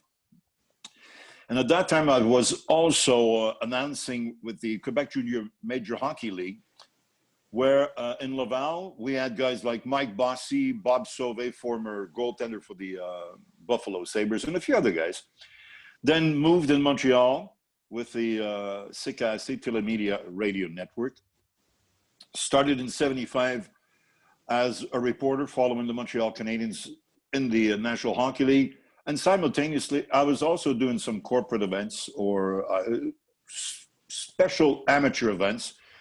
That brought me to be the announcer for the track and field events during the 1976 Olympic Games in Montreal. And from then on, I mean, I've just kept rolling and rolling. So in 2020, I've done, 17 Olympic Games. And I'll be in my 43rd year with the Montreal Canadiens. So it's not bad. Not a bad resume. It was a fun ride, I'll tell you that. Connor, you got one? Yeah, I could go. So Michel, I mean, let's just jump base from kind of communication standpoint to the hockey side. How did your opportunity with Montreal kind of come about, and how did that whole process go? Was there kind of an audition period? Did things go smoothly for you, or was it kind of a bumpy ride to get where you're at now? Kind of both, I'd say, because the guy that was there before me, Claude Mouton, was a legend. He was doing at the same time both the Canadiens and the Montreal Expos. And he was really something, I'll tell you that. But when in 1977, we went from Sam Pollock to Irving Grundman as general managers with the Montreal Canadiens, Mr. Grundman then asked Claude to leave the penalty box and to really take care of all the medias in the press galleries, the press box. So Claude asked me to replace him on a few occasions. Then in 1977, he said, okay, time to jump in the NHL on a regular basis. So I did my first game on March 30th, 1977 against the Toronto Maple Leafs. So it was it's big time. Quite something, to be honest with you. And somebody reminded me lately that my first NHL goal as an announcer regularly was Lanny McDonald, who scored with the Leafs at the time. And the first Canadiens goal that I announced was by Dougie Jarvis. Wow. That game ended up in a tie, 3-3, but there was a brawl in the first period. So I told my father, you watch carefully the hockey game tonight because I'll be in the penalty box. I never was in the penalty box because there were too many guys in the penalty box on both sides. So I had to sit back in the stairs. And when finally back in the penalty box, I'd say midway through the second period. That was, and Claude Mouton was there.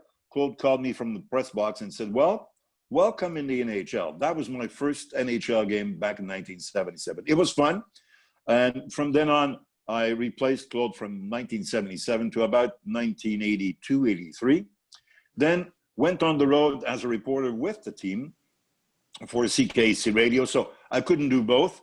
On occasions, I would replace Claude, but mainly I was doing some coverage for the radio station. Then took a few years off, sports-wise, to get in the news department. Then came back in sports, and in our season 1992-93, Claude got sick. So I came back. That was the year we won our last Stanley Cup, number 24, and I've been there ever since. So it was, but like I said, it was an amazing time because in the 70s, one must remember that we had a fabulous team. The big three on defense, we had Kenny Dryden, we had Lafleur, Schutt. It was an amazing team.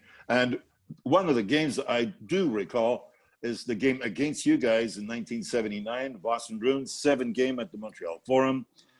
Lafleur scoring on Gilles Gilbert, tying goal, and Yvon Lambert scoring the winning goal that allowed us to go in the final to eventually win against the New York Rangers. That was, to be honest with you, one of the best hockey game I've seen in my career.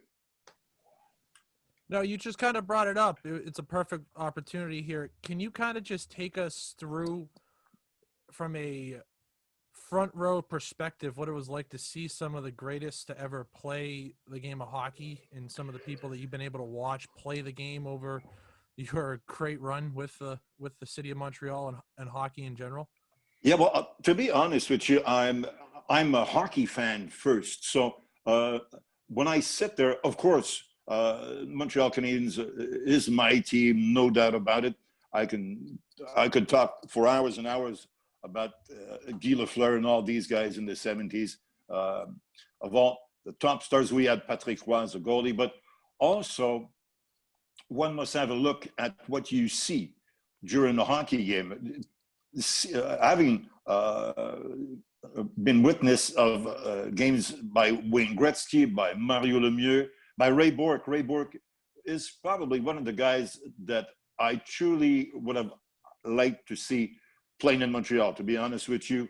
He is a fabulous hockey player, a true gentleman. And every time he was in town, we always took time to chat just a bit.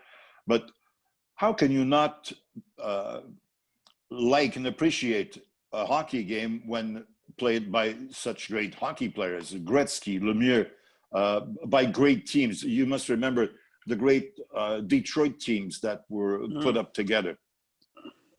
Let's not forget that whether it's in hockey or baseball or football, it's a show first of all, and these guys, they are the top in their business. Like I follow PGA Tour. I've been following PGA Tour regularly for 27, 28 years now, and every time I'm amazed by the performances of a guy like Tiger Woods or Mickelson, or recently Bryson DeChambeau. So, to be honest with you, I was fortunate enough and also witnessed some great hockey games also at the Olympic Games, because I was asked to be the announcer when the NHL players were allowed to go back at the Olympic Games. That was in 1998 in Japan, witnessing some great performances from European teams, the Czech teams, the Finnish, a guy like Peter Forsberg playing for Sweden at the time. And then back again in 2002 when Canada won in Salt Lake City. That was amazing. And also in Vancouver in 2010. So great teams, great athletes, wonderful, beautiful performances. But like I said, show first. And of course, who cannot appreciate such a wonderful experience? I have a question about Montreal's pregame rituals and ceremonies. Can you just take us through the atmosphere? Because whenever the Bruins play against Montreal, like the local TV shows like a snippet of it every now and again, but I've always wanted to see like everything. Can you just take us through, like, do you get goosebumps every time still, or how does that go? Well, believe it or not, there are special moments. When the Bruins are in town, when Toronto's in town, I'd say the Flyers, probably the Pittsburgh Penguins, and the original six. It is indeed quite special. Boston and Toronto, very, very special, because you can feel that the fans that are in the building, first of all, they arrive early on these occasions, and there's a special atmosphere. So when you sit down in the penalty box and going like, Mesdames, Messieurs, bienvenue au Centre Bell, welcome to the Bell Center for this game between les Bruins de Boston et vos Canadiens de Montréal, there's an immediate reaction. Goosebumps, yes, on certain occasions, definitely. And you can feel that there is something special right from the start. As soon as you see the players get on the ice for the warm-up, the fans are closer to the lower levels. They're rushing toward the rink. They want to take pictures. It is indeed quite special. Then we've got, I'd say, 12 to 14 minute routine with videos and everything to warm up the crowd. And as soon as we do get to the final 2 minutes, the countdown, the people know lasers are flying all over the place.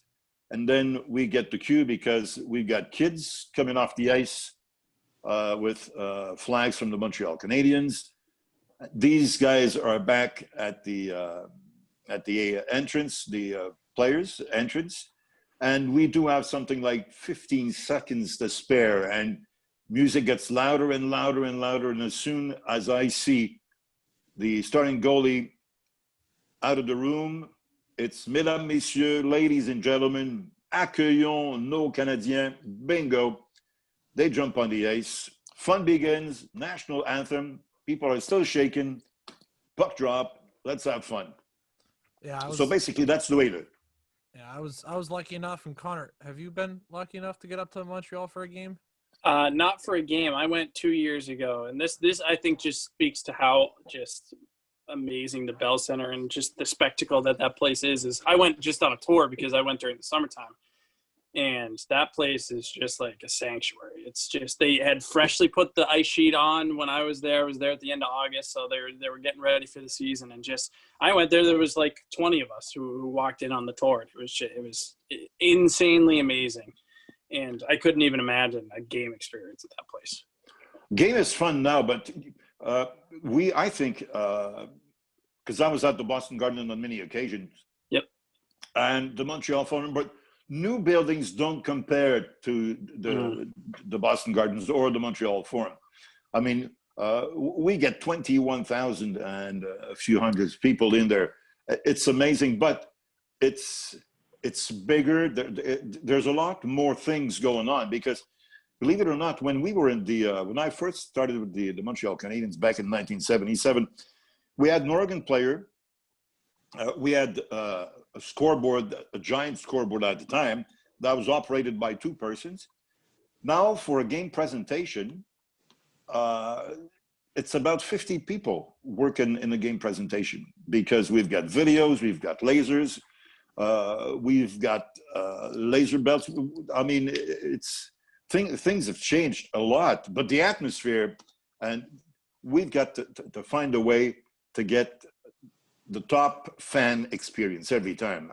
I think this is the main objective for all the marketing departments in the NHL or NFL or Major League Baseball. Like I said, you are putting on the show, but obviously, if you do have a good hockey team, it's easy to manage. But right. if you're having a bad night and your team is losing 5-1, you better scratch your head to find a solution for the next game, because like Montreal or Boston, fans are exactly the same. They want a winning team. They want to go there and have fun. And basically, fan experience has to be top level every time. Yeah, I can certainly speak to the whole game experience, saying I was able to get to a game two. It might have been the same year that you were up there, Connor. I went up in March, and I was able to catch a game between the Canadiens and the Red Wings. So it was nice to be able to go and just take in the whole game, the experience, like you said, how it is for a fan. You know, obviously being a Bruins fan, they weren't in town, so it was nice to just go sit back, relax, and watch the game. You know, it is a spectacle. It's great, and it's definitely a spot I think that any hockey fan, you know, needs to go and see at least one game there. Well, talking to the players, because they were answering questions right and left from different medias, and if I'm not mistaken, the place they like to play the best is, because of the atmosphere, is the Bell Center. They all say that there is indeed something different, that when they're standing up at the blue line for the national anthem, you start to feel that there's a little something extra. So imagine in the playoffs, it's totally different. The video show is different.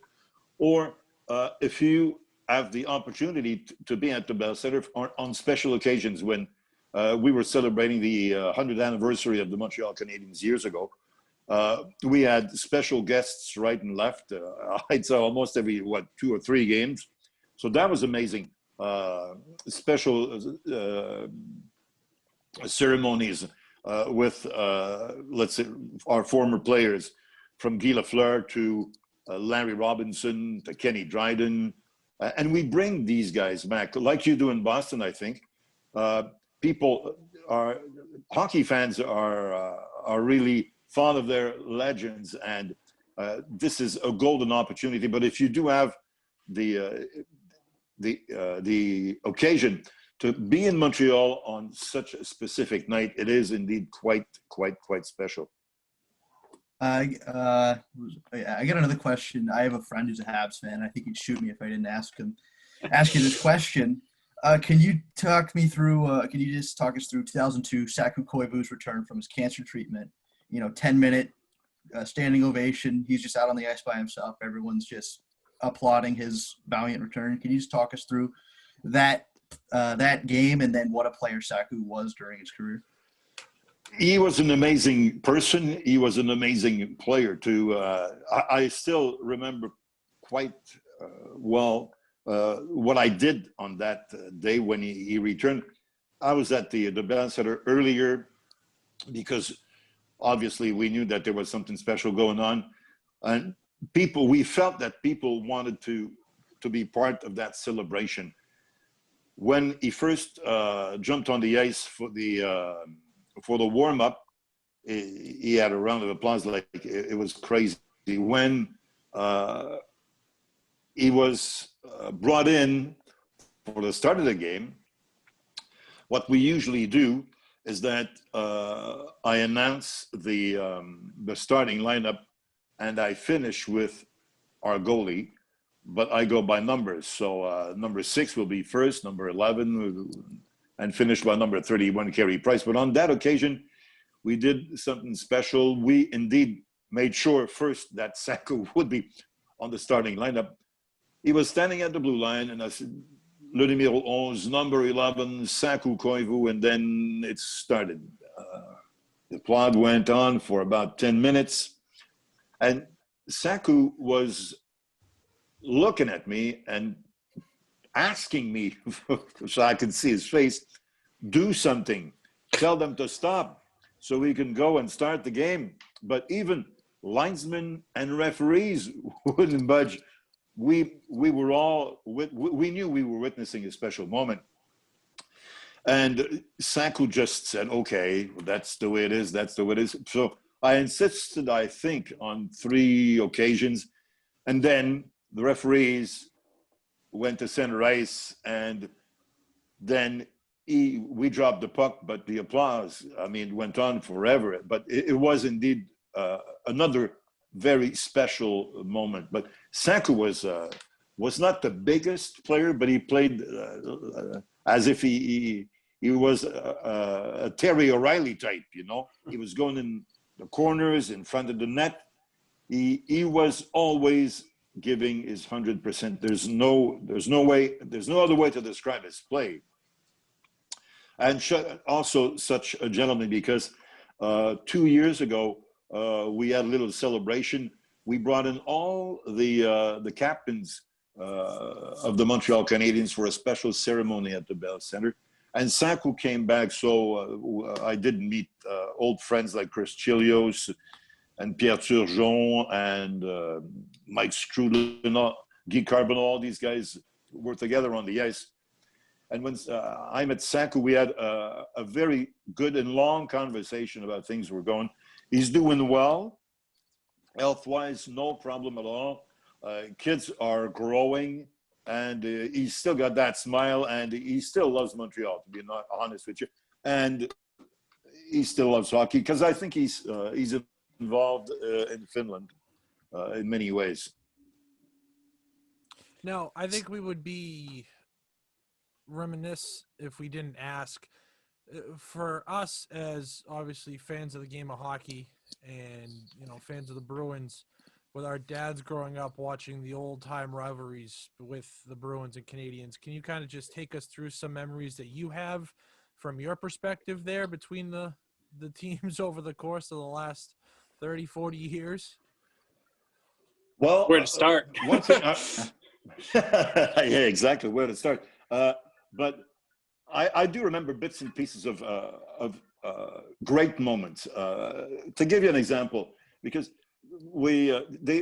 fans always thought that it was a terrible war, that these guys were hating each other.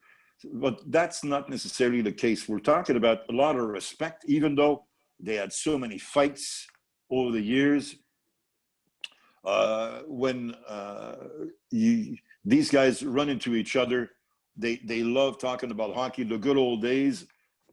We had a special golf tournament 2 years ago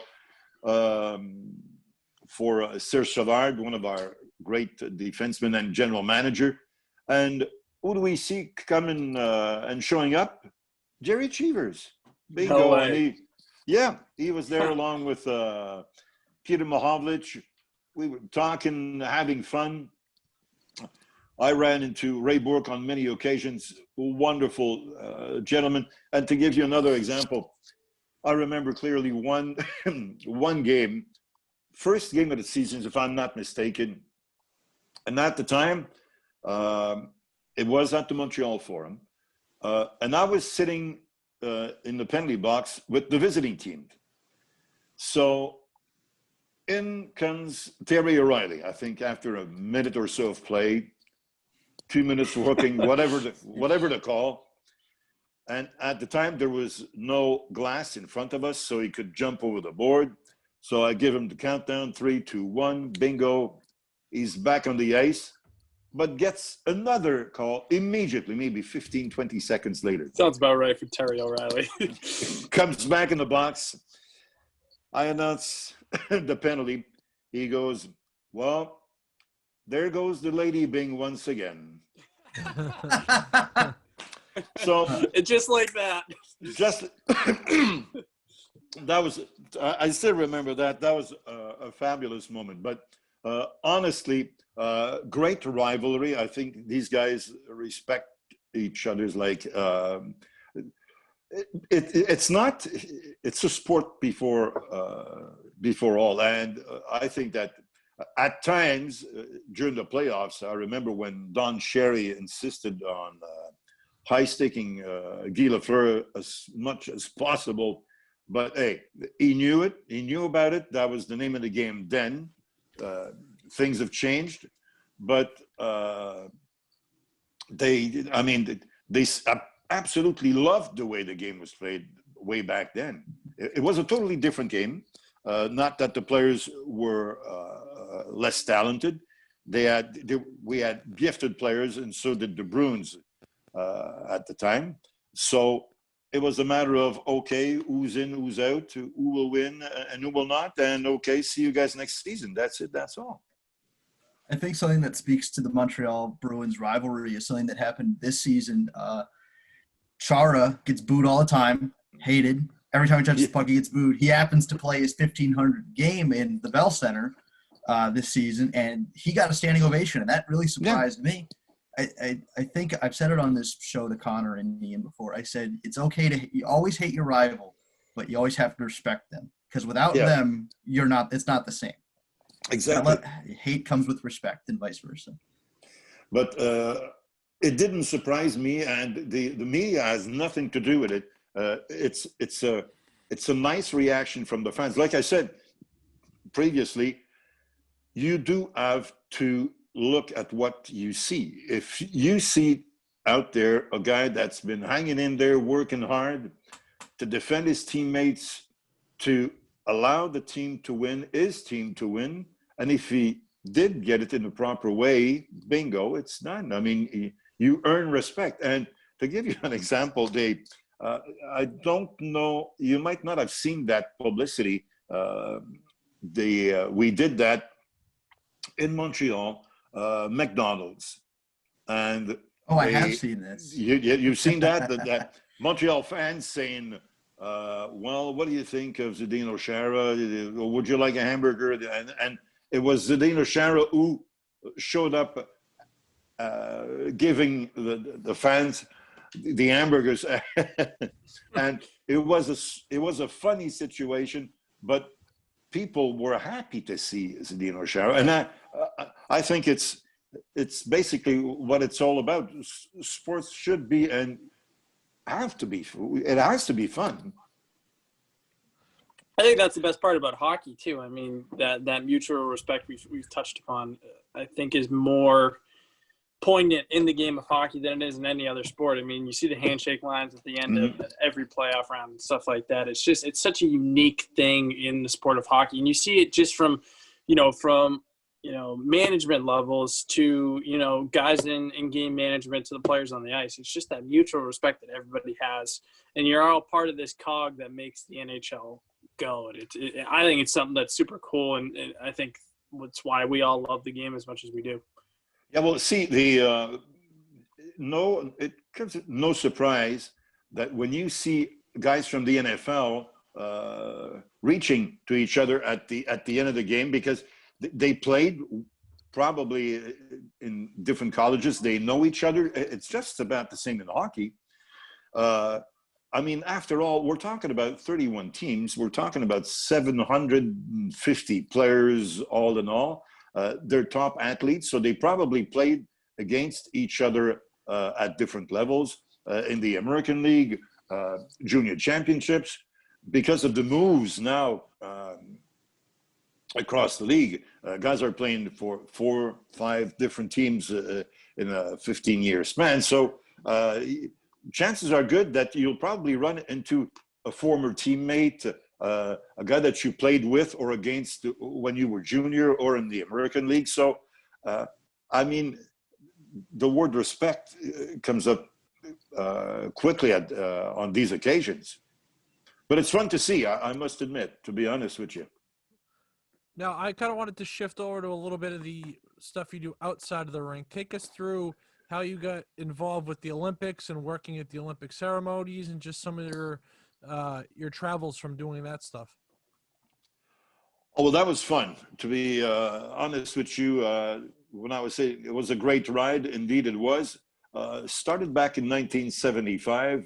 I started announcing on different occasions for different competitions, mainly track and field, gymnastics, basketball games. Even though I was not working officially at the time for the Montreal Canadiens, whenever they needed a bilingual announcer for a basketball game involving, let's say, the Harlem Globetrotters, they'd call me up. So I'd do that stuff. And by working with the people from the track and field, Canadian Track and Field Association, they brought me in slowly for the Olympic Games back in 1976.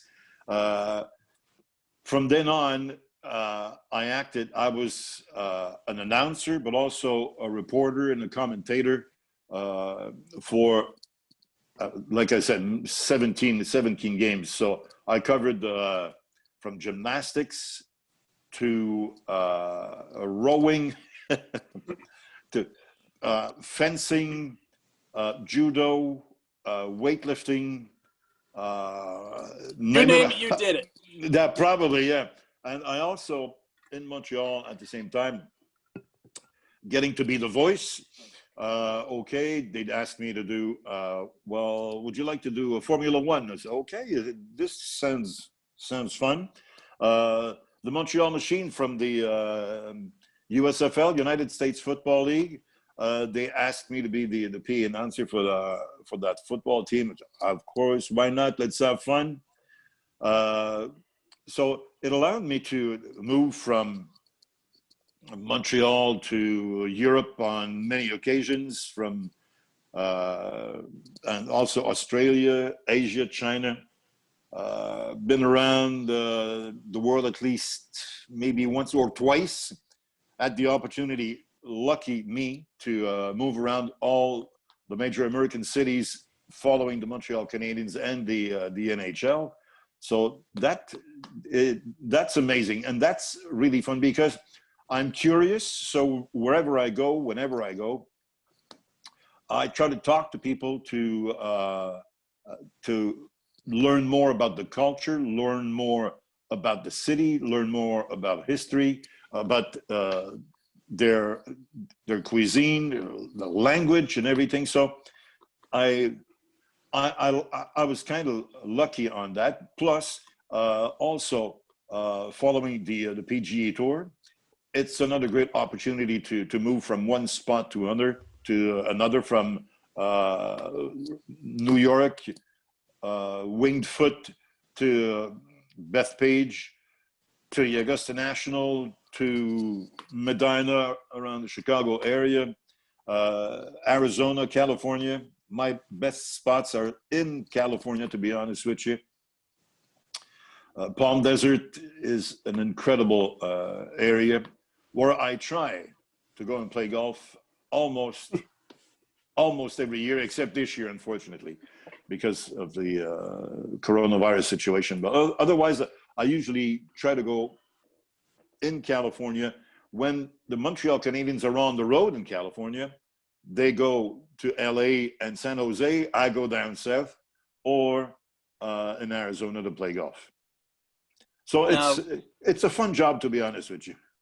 For sure, for sure. Now let's go a little bit further off the ice. And you talked about, talking to people and finding out cuisine and everything like that wherever you go. Let's get a Titletown Takes exclusive from Michel Lacroix. What's the top poutine place in Montreal? Next time we go, if there's one place you have to go get poutine, where are we going? It is a damn good question. Where would I send you guys? Probably there are a couple of spots in old Montreal that would probably be excellent choices. If not, they're renovating St. Catherine Street, which would, I'd say, compare when I was in Boston to Commonwealth Avenue, all these restaurants and terraces. Mm-hmm. Yep. So they're totally renovating St. Catherine Street. So there used to be many very fine restaurants, and there I think you could have at least one or two good spots for poutine. That would be the two major spots to go. All right, love it. Okay. So next time we're up there, boys. Yeah, we got it. Catherine Street. Yeah. Now let's talk about some of your favorite places that you've been able to travel to as far as food-wise is concerned. What are some of your go-to, you a barbecue guy when you get the chance to go down south? Is it a steakhouse? What are some things that you look to go for? Love steakhouse and Italian food. Crazy about Italian food. Heart. Love that. Yeah, Italian food and Asian food too, because like I said, I've had the opportunity on many occasions to go and work in Asia, China, Thailand, mainly. And I love Asian food, the way they bring it up together, nice spices. But I must admit that I was in Italy 2 years ago. Ugh. This is the spot to be, the Amalfi Coast. And I was also in, because I had the opportunity to go and work in Italy on a few occasions for the Olympic Games in Torino. And we had the opportunity to go there on a few occasions before to get things going with events to prepare for the Olympic Games. So I had the opportunity to visit northern part of Italy, central part of Italy, Rome, down south.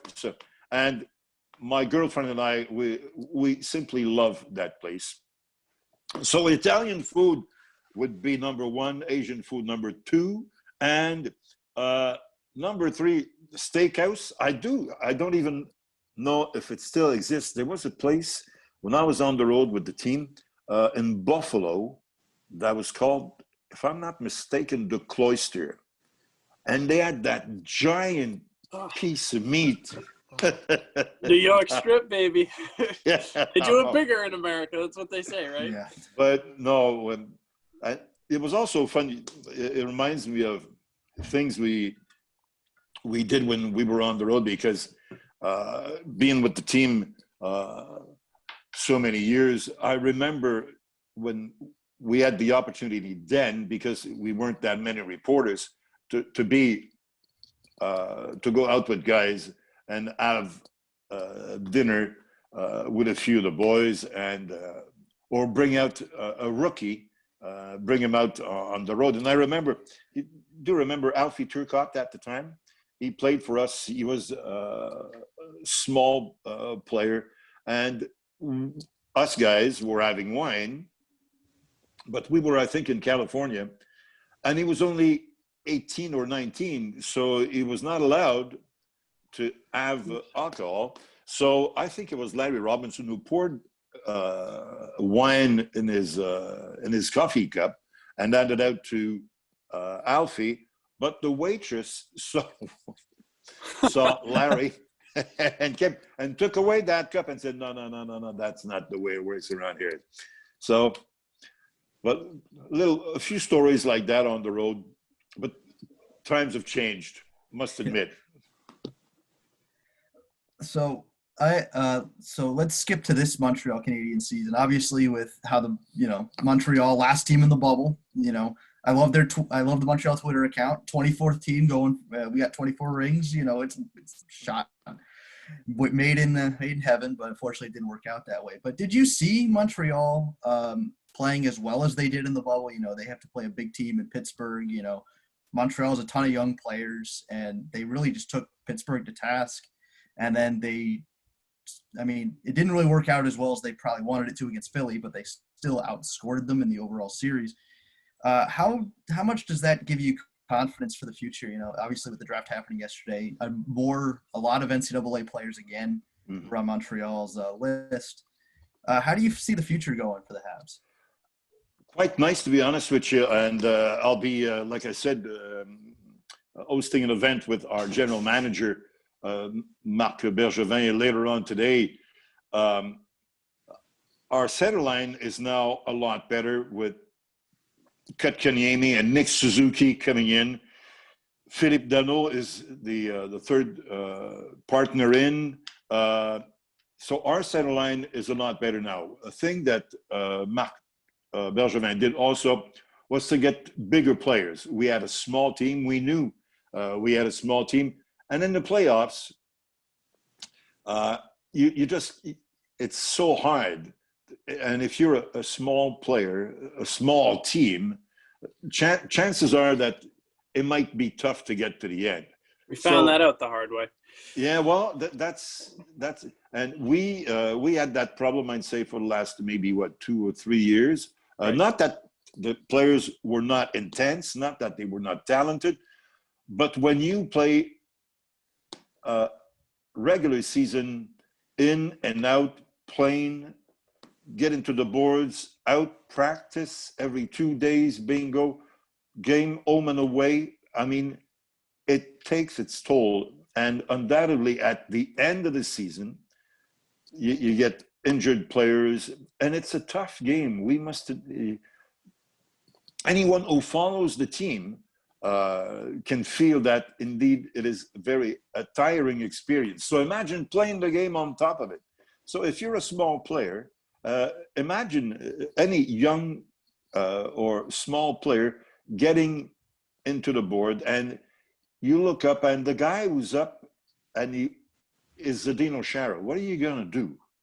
You're going to hide? Right. Bingo. And you get hit once. You got to hope he's handing out hamburgers again.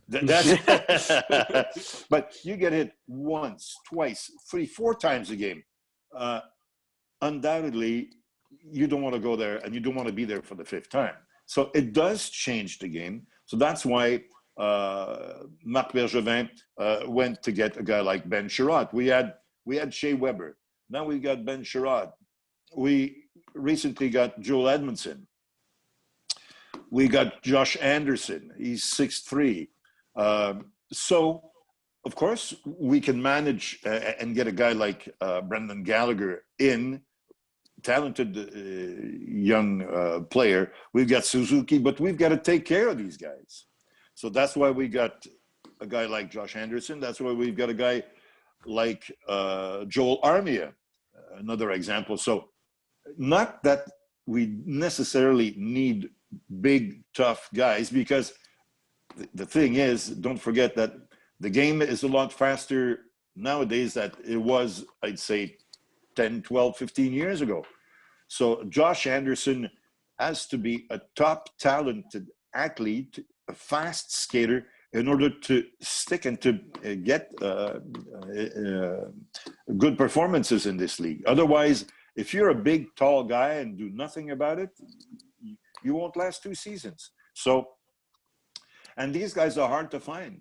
But I think that basically the guys that we have now, our young players are getting a lot of experience. It was fun for them to be in that playoff format.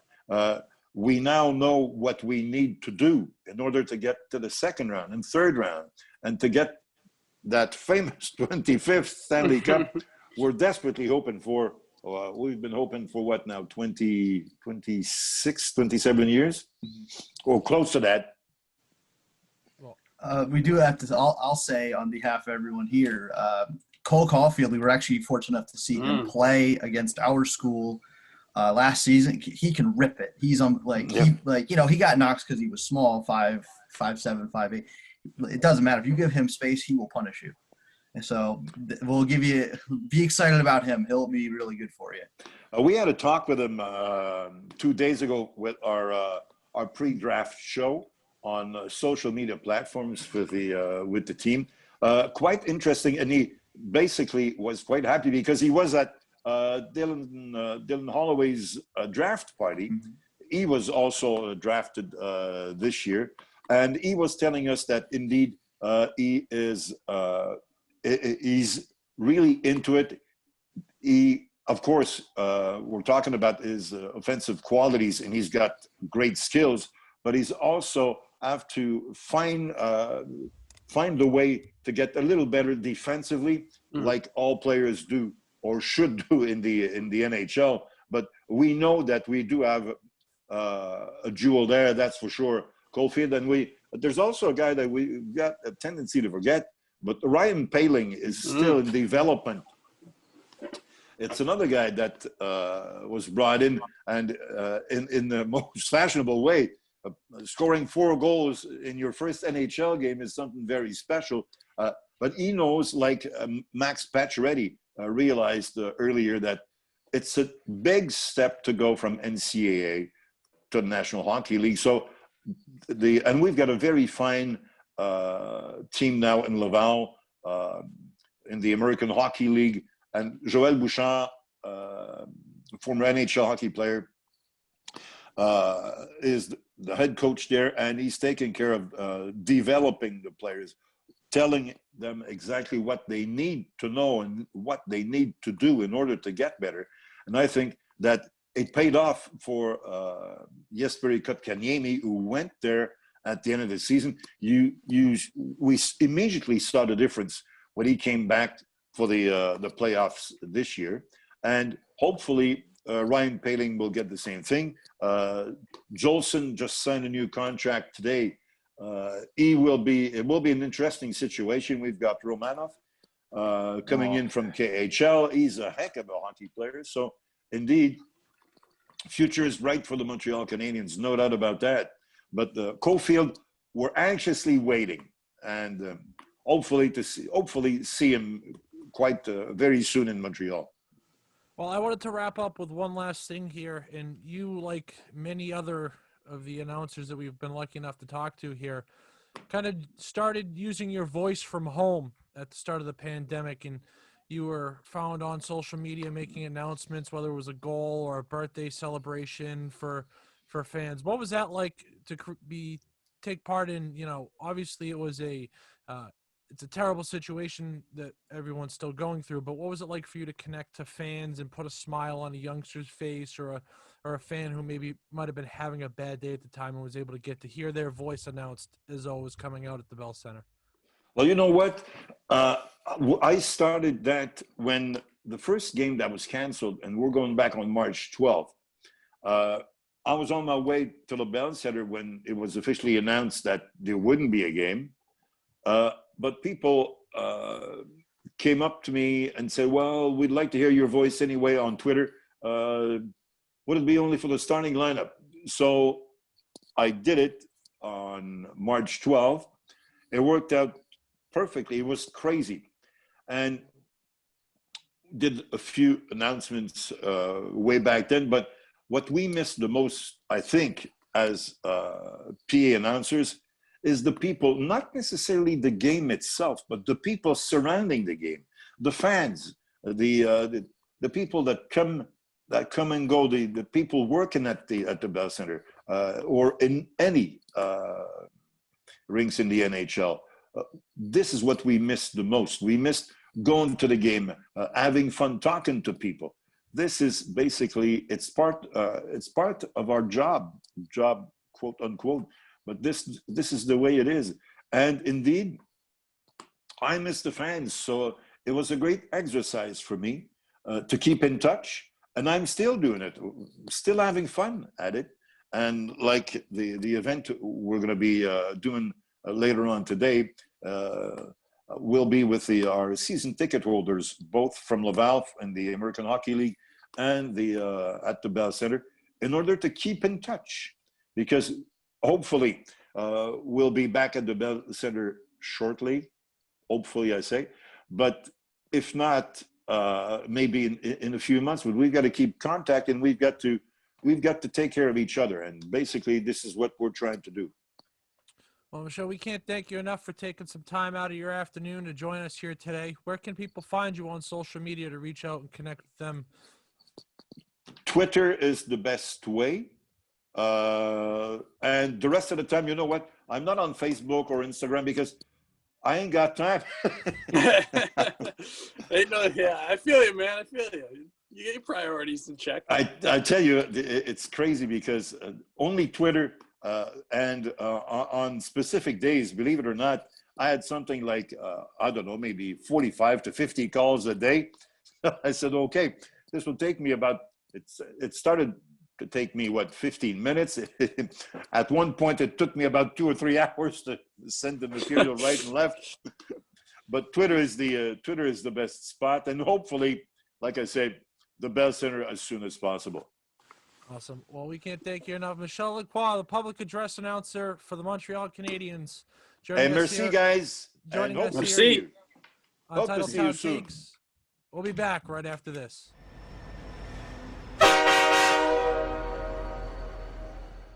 All right. Big thanks to Michel Lacroix. Merci. Again, fellas, you know, we had to get in one last little bit of French. That's right. It was just, we hear the voice of the Bell Center whenever we've watched a Bruins Canadiens game, or if the Canadiens are on. You know, I mean, I don't know too many of us that are sitting down and watch a Canadiens game just because it's the only hockey game on. Or Cameron, okay, They're a fun team to watch this year, guys. I don't know if you guys. They got postponed the other night against Edmonton. Yeah, hopefully everything's all right with that. They're postponed but I mean, to the 28th. We've always heard the voice. You know, you hear it in French and English. You're like, oh well, who? You know, his voice is synonymous with Montreal Canadiens hockey as it's been for the last 30 plus years now. So I mean, as long as we've been alive. Yeah.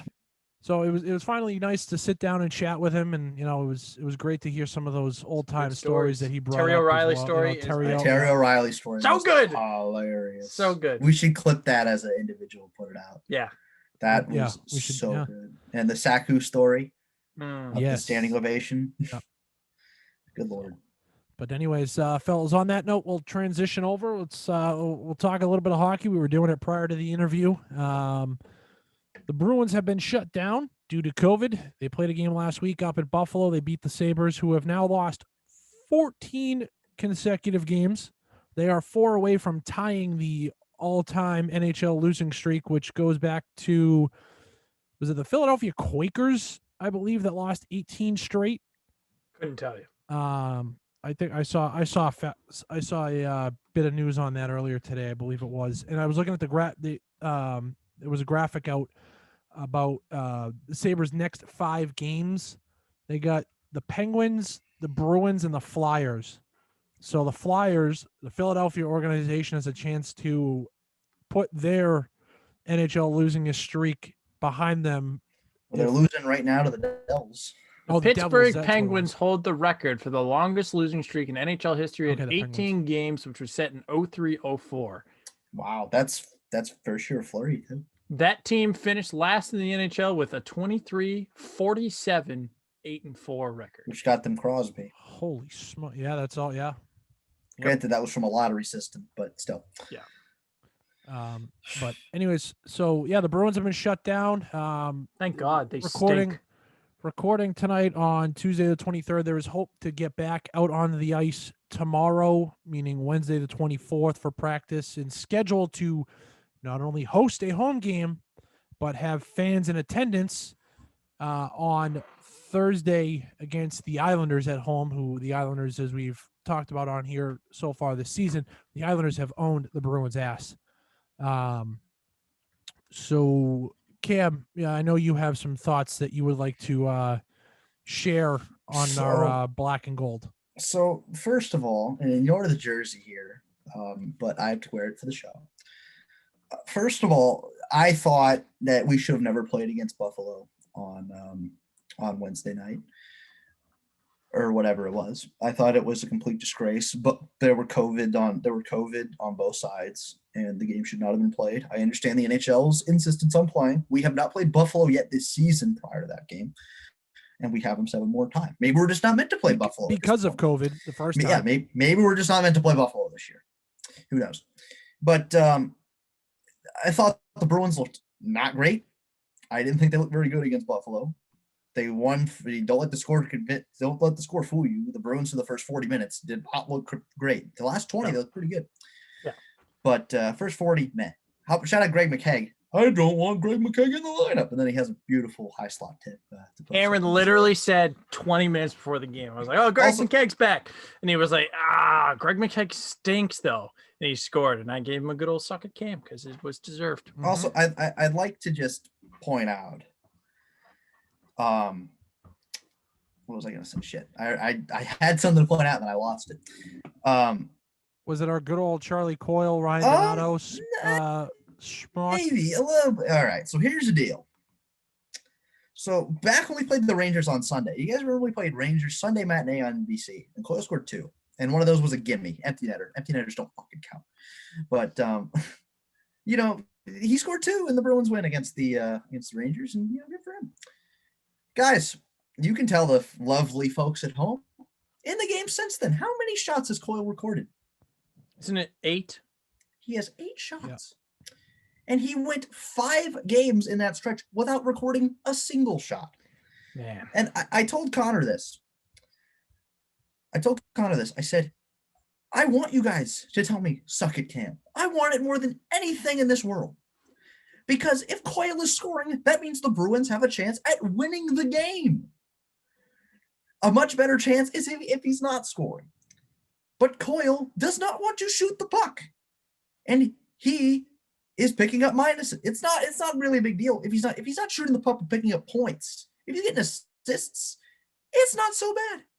He has 8 points. He has 3 assists in 27 games. Ryan Donato has 15 points in 30 games. Sure, he's played 3 more, but 3 more shouldn't mean that he has 7 more points from the guy we're paying $5.5 million. $5.5 million for. I know it's a joke. And haha, Cam said funny thing. And Coyle had a great playoff. And the contract he got was probably deserved at that time. He was probably our best forward, besides Marcus Johansson, outside of the top 3. But here's the deal. In his first season here, you can count it for however you want, Coyle put up 6 points in 22 games. And then he had a bounce back year and put up, 37, 38 last year in 70? Yeah. Mm-hmm. And this year, he's right back to where he started. 8 points in 30 games. What's going on? Ryan Donato, since he left, Charlie Coyle's points per game average here in Boston is a .43. Ryan Donato, since leaving Boston, is a .47. I don't care that it's not that big of a jump. It is higher. This is unacceptable for a player like Charlie Coyle. I can see why friggin' Minnesota gave up on him. He doesn't care. He doesn't work. He doesn't score. All right? When you're getting paid $5.5 million, like, we can crap on Krejci for only having 1 goal. At least he's got 14 assists to go with it. Like, Coyle is a waste of space. Like most of the Bruins' bottom line at this point. Corrali, Wagner, they can go. Shenishin is skating again. Thank God. Carson Kuhlman has been buzzing on that bottom line. Greg McKegg. Thank God. Greg McKegg has looked great in the only 2 games he's played this year. He's got a goal, and he looked good in the other game against that off. That was the aforementioned Rangers game. He looked good in that game too. I brought it up. The Bruins have said, unlike the Patriots, we know there's a problem, but fuck actually trying to fix it. We have been talking about this. I told Pete this. I said, Pete, I know you're not a fan of me crapping on the Bruins. I know you get after me at that. We have our discussions. But I'm not going to sit here and act like I've been at this table for a year. I've been banging on this table for 7 to 8 years. 7 to 8 years I've been banging on this Since table. Ginla left. Since Iginla Because left. Horton left and they signed Ginla. Like, I have been banging on this table for nearly a decade. To put that in perspective, nearly a decade. That the Bruins middle forwards are not very good. And, us, to bring it back to Tampa, Bad matchup. like, I crapped on Tampa. I shit on them. We were on the show and we were laughing. First round pick for Blake Coleman. First round pick for Barclay Goodrow. Who was their best line They're fourth. in that playoff? It was the Barclay Goodrow, Blake Coleman line. Yep. Did they score a lot? No, No. not really. Coleman, I mean, I looked it up. Goodrow only had about 6 points in 22 games. Coleman, probably a little bit better because he's better than Goodrow is. But who set the tone every time they were on the ice? When Goodrow and Coleman were out there against Boston, I was like, oh shit, these guys are going to completely take momentum back. And then Kucherov's going to come out, or whoever's on the Tampa is going to come out and just take us to task. And that's what happened every time. The Bruins, my dad said it best. We won the cup when we had 2 or 3 great lines. We don't even have one great line right now. Consistently Fix great. it. We don't have one. Fix it, fix it, fix it. Me and Connor, there's an in-joke with us. There's a Steve Dangle video. It's called Carlisle Extended. It's probably our favorite. It tells a ghost story. But that's not what I'm talking about right now. I'm going to talk about the end of the video. When Randy Carlisle was extended, the Leafs had one of the worst defenses in the league. Now, this is flipped. The Bruins have one of the best defenses in the league. Go look at the numbers. They're up there. And the Bruins goaltending is outstanding, like the Leafs was that season. Reimer and Scrivens, or whoever it was, were great that year. What do you call a team that gets great defense and great goaltending and could potentially, because we're still in 4th place, could miss the playoffs? You call it a bad team. It's a bad team. It's a bad team. And the Bruins offense is bad. Call a spade, Cameron. And pray to God that Shanishin or Kasha or someone else coming back. Tuukka's going to start skating tomorrow. We need somebody to just take this team and just say, get on my back and I will carry The trade deadline's in 2 weeks. And here's the deal, Connor. The trade deadline, I brought this up in the chat. The trade deadline is in 2 weeks. If you trade for someone on the deadline, they've got to quarantine for 2 weeks. Yeah. The trade deadline is now. Right. It's now. Yeah, you're right. Because, here's the thing, man, is God. you just went on this whole rant about how the Bruins are trash and everything, and to an extent, I agree. I don't even even know if they're trash. They're just they're lackadaisical in everything they do. They're average. Everything is average that they do, and I don't know what the fix is. Usually, every trade deadline, right? You can look at a Bruins team, at least for the past couple of years, and say, okay, we need to adjust this. Most of the time, it's like, oh, we need a winger of some sort, right? Maybe a depth defenseman, maybe a bottom 6 guy. I don't know. But usually you look at that and you go, okay, yeah, there's 1 or 2 guys we can maybe get, trade a couple picks, whatever it is, and, we'll make a cup run. I don't think that's the case with this team. There is more than 1 or 2 fixes that needs to happen. And it's all in the forward group. I think the defense is fine. Yeah, maybe you get a veteran D-man that you could, bolster the back end on the offensive side. But I don't know. There's a lot of issues in the forward group. And they bought in and they put all their cards on the players they had. And Sean Corrali, Jake DeBrusk, Charlie Coyle, all those guys they really bet on. And they were like, okay, these are the guys that are going to help us win. They're going to put the puck in the back of that. And they are just not doing it. So you find guys that will. And we'll see what happens within the next couple of weeks here. But if you do nothing, Don Sweeney deserves to be fired. Absolutely. I agree. You guys are finally starting to join me. But Karen, I've said it on record that I am more on your train than I have ever been in a long time. And I never thought I'd even get you a foot. Maybe a toe on the train. I never even thought. As much as I've sat here and, you guys know how I am with the Bruins. I'll support them thick and thin, Yep. Hockey is my thing. The Bruins are my team. I'm always going to try and find the brighter side. But even now, it's becoming infuriating to sit here year after year, and just watch this team continue to middle of the Sputter. pack most years, get in the playoffs. And, like a couple of years ago when they went on that cup run against St. Louis, I'll admit it, they got lucky. Things broke their way. Tampa got knocked out. Oh, you're finally admitting that Washington- I had a point.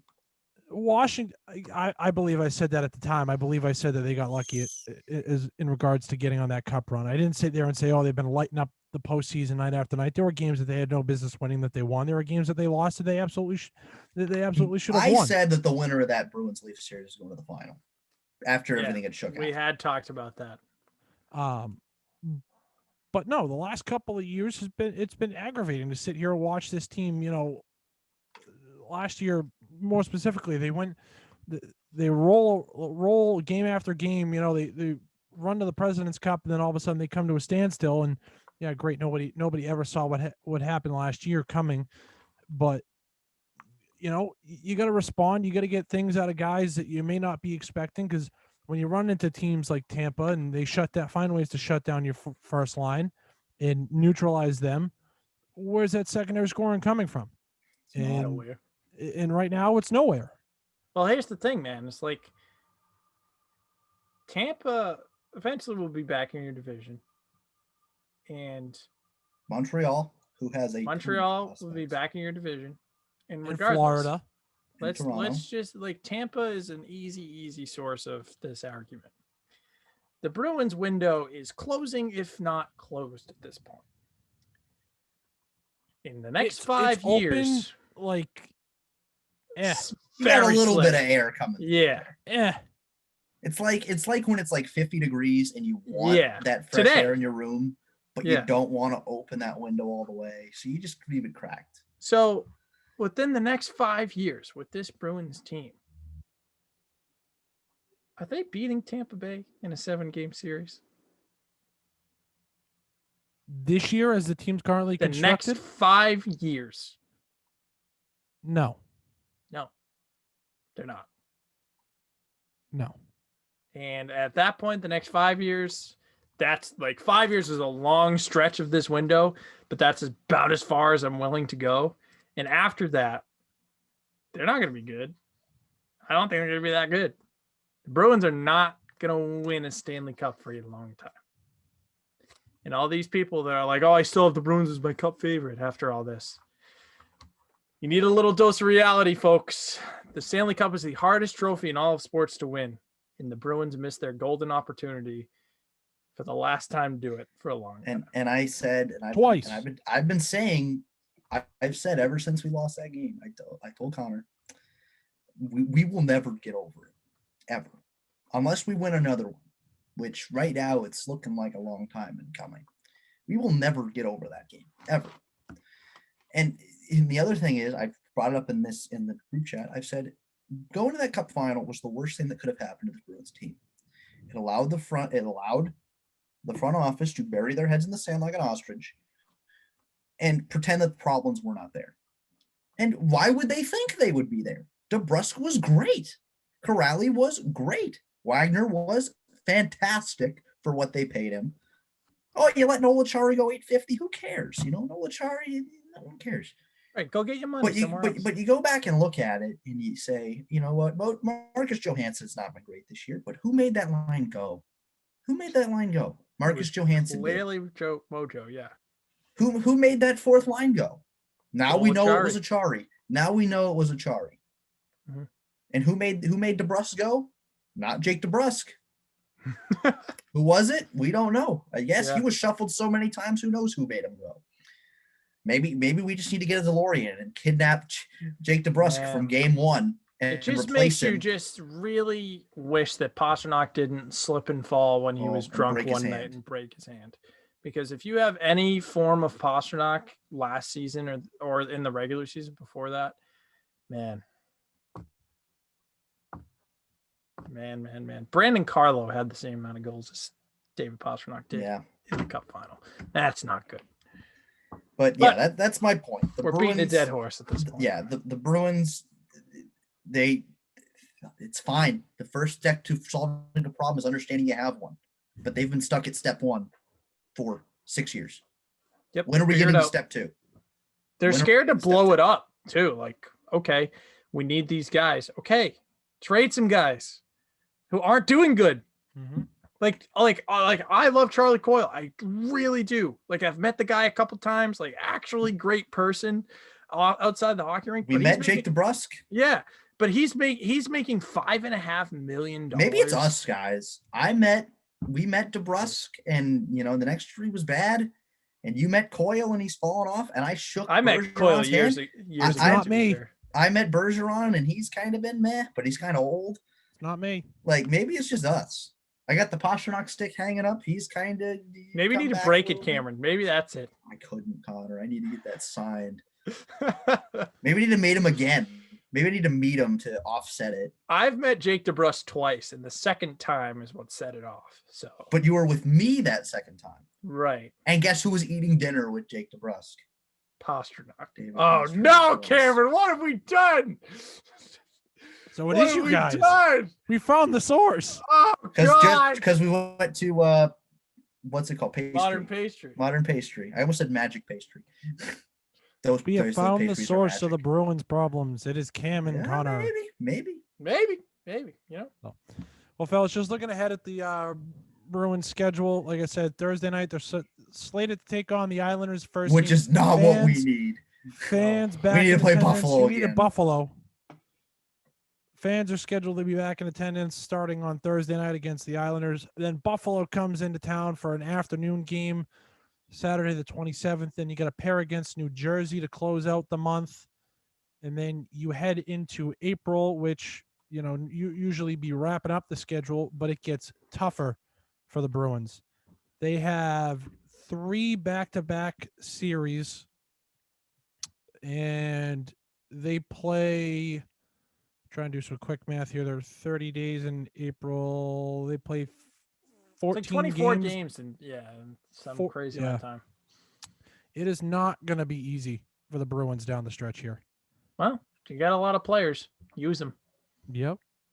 So, they're playing a shortened schedule anyway. So, yeah, that's the good thing is they've had these long stretches of time off, which will help them. Listen, I will make a desperate plea to you. No Ducks. Please. What? No Anaheim Ducks. I don't want an Anaheim Duck. Oh, okay. Richie's been the only one that's worked out. Kasha didn't. Bolesky didn't. I was wondering what exactly you were getting at there. But, all right, fellas, it's time to wrap this one up. It's been a little longer than we killed Connor's camera again. Going to the last couple episodes. He's back. Batteries are short-circuiting today. Connor, would you care to, once you get yourself situated over there, would you care to remind the lovely folks at home what we got coming up? Oh, the last segment that we're doing? Yes. Well, it's the same segment that we end every show with, Ian. It's the bag of fun. The bag of fun. Everybody's been waiting for the bag of fun question of the quarantine. Hopefully not much longer of quarantine. Ian, what do we got? So, all right, fellas, well, we let off the program today talking about it, and we're going to end the program talking about it with March Madness coming up. We thought it would be a great time to talk about some Cinderella stories. So before we get to the bag of fun, we have to remind all the folks at home that the bag of fun question of the quarantine, as always, is brought to us by our lovely folks at Gab Sports Memorabilia. That's Gab with 2 B's. 2 B's. So head on over to Facebook, search Gab, G-A-B-B Sports Memorabilia, to grow or start your very own sports memorabilia collection like I have spread out around my lovely new apartment. To, as I said, grow or start that sports memorabilia collection without breaking the bank, head on over to Facebook, search Gab with 2 B's Sports Memorabilia, and you won't be sorry. Great stuff coming out of the Gab crew, as always. So with that in mind, our Gab-sponsored Bag of Fun question of the quarantine. What is your all-time favorite Cinderella team from March Madness? Oh, we're doing the March Madness? I thought we were doing overall. No, that's what I'm sorry. That's what I said. Your all-time, okay. All-time favorite Cinderella team from March Madness. I thought we were doing in general, like favorite Cinderella team out of any sport. Oh, okay. Well, that's fine. Okay. We can go down that road as well. All right, Cameron, what do you got, man?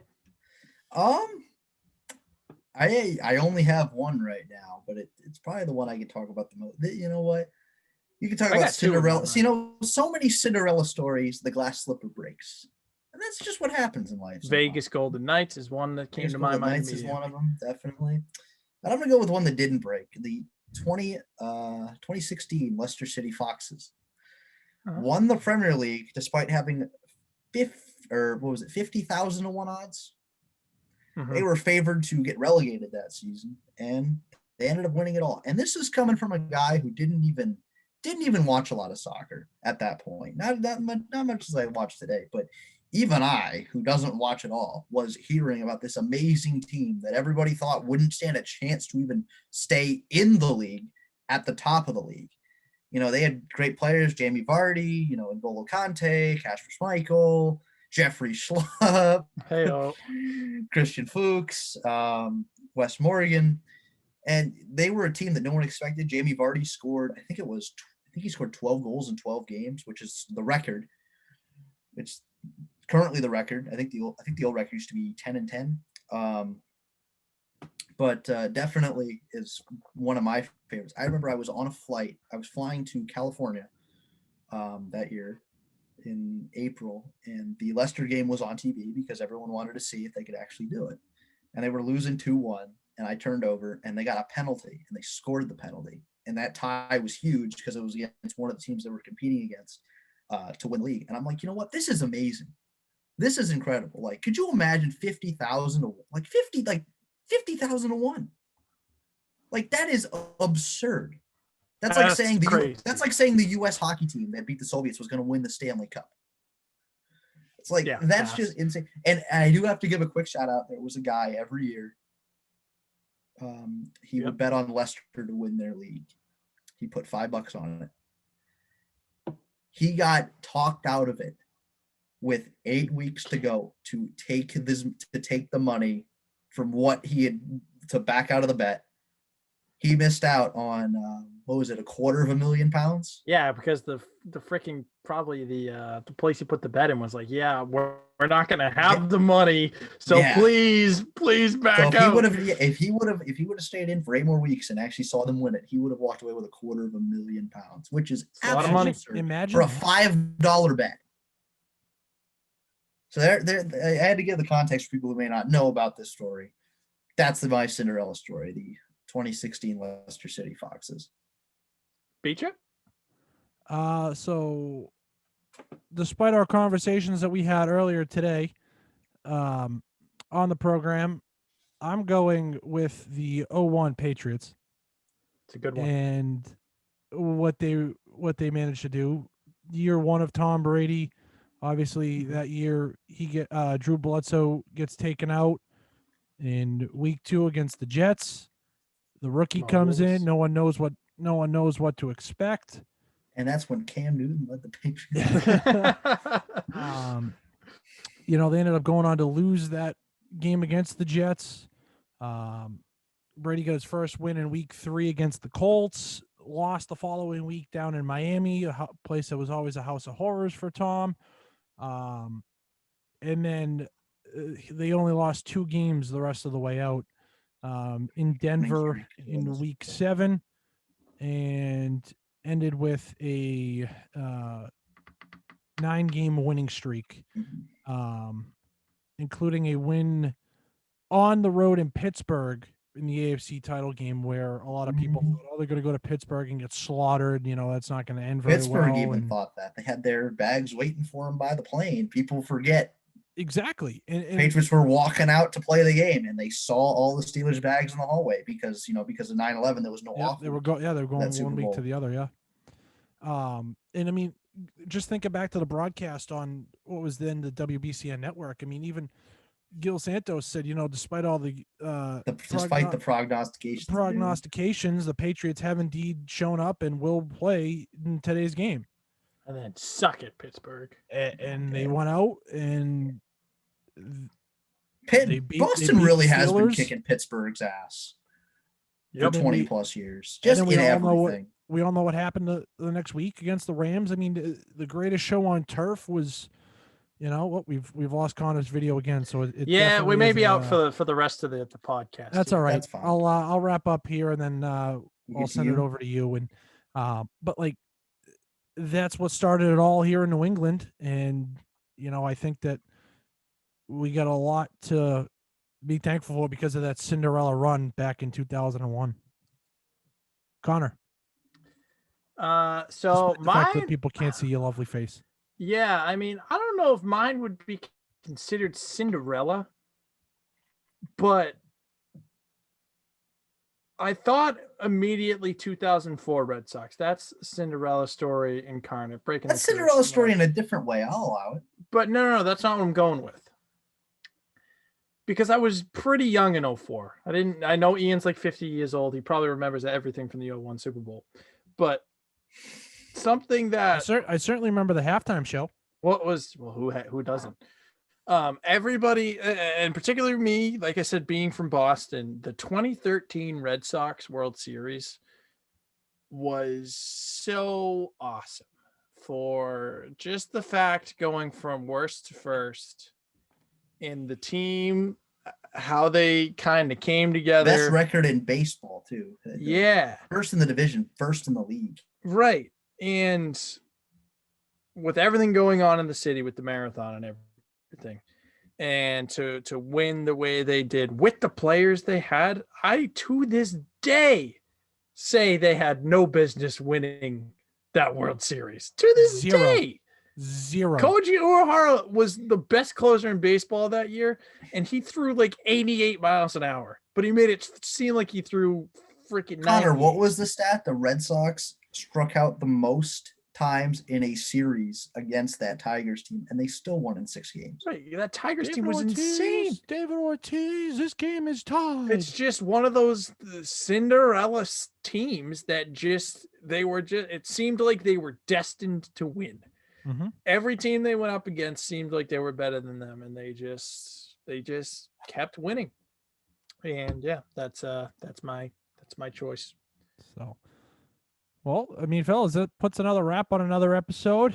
Stick next week. We will episode Big 5-0. Episode number 50. Jonas fellas. Gustafson, baby. True, Mike Vrabel. Yeah, I was just gonna say Vrabel. Yo, wait a minute. Didn't Eddie House wear 50? Yeah, that's also very true. Eddie House, baby. House. Eddie ball game. Eddie House So- rules. But yeah, next week, episode number 50. Next week, we will do a strict March Madness style bag of fun question of the quarantine.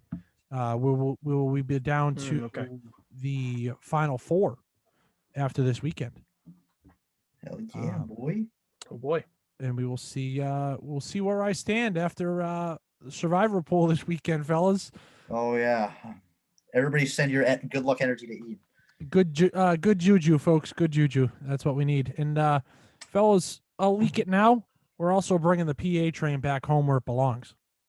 Oh yeah. Damn straight. Hell Stay yeah. Bringing it tuned. back home to where it belongs. We're gonna You've bring seen it back. you already guessed if you looked at our Twitter. Yeah, we're gonna bring it back into. If you haven't, follow us on Twitter at Titletown_takes. At Cam Urbowicz 32, at Connor Powell 8, and at Ian Bow is where you can find us on Twitter. And then always, like Connor said, at Titletown_takes. Again, be sure to like and subscribe on YouTube. Hit that like button down below. We appreciate everybody that's tuned in. And next week we got episode number 50, fellows. It's crazy to think that we've passed that year mark, and now we got soon to be 50 episodes in the books. But that'll do it for us here on episode 49. Again, big thanks to Mike McMahon for joining us for our college hockey postseason bracket breakdown. And looking forward to that weekend as well as we get that tournament going. Again, thanks to Michel Lacroix from the Montreal Canadiens joining us as well. For Connor Powell and Cam Urbowicz, my name's Ian Beauchesne. Lights out. Good night. Oh wait, fuck. I forgot to thank Connor. Thanks for the power play fudge. I actually got it. Well, you got to throw it in now, Cameron. It's still recording. We're good. Everybody, Connor bought me power play fudge after I had retweeted it a million times. Got a big And it thanks was for him. Good ice cream. I almost forgot. Ooh. Oh, And okay, so since we also forgot about things, also just want to send a congratulations out to former Warrior and guest here on the podcast, Aaron Titcomb, who announced his retirement from hockey today. He wrote on that. He must have got back on that horse trailer. It was like, I'm He not said, doing all right, it. I'm not doing it again. All right, now for Now we're Connor, good. Powell and Cameron Urbowicz, my name's Ian Beauchesne. See you guys. Lights out. Good night.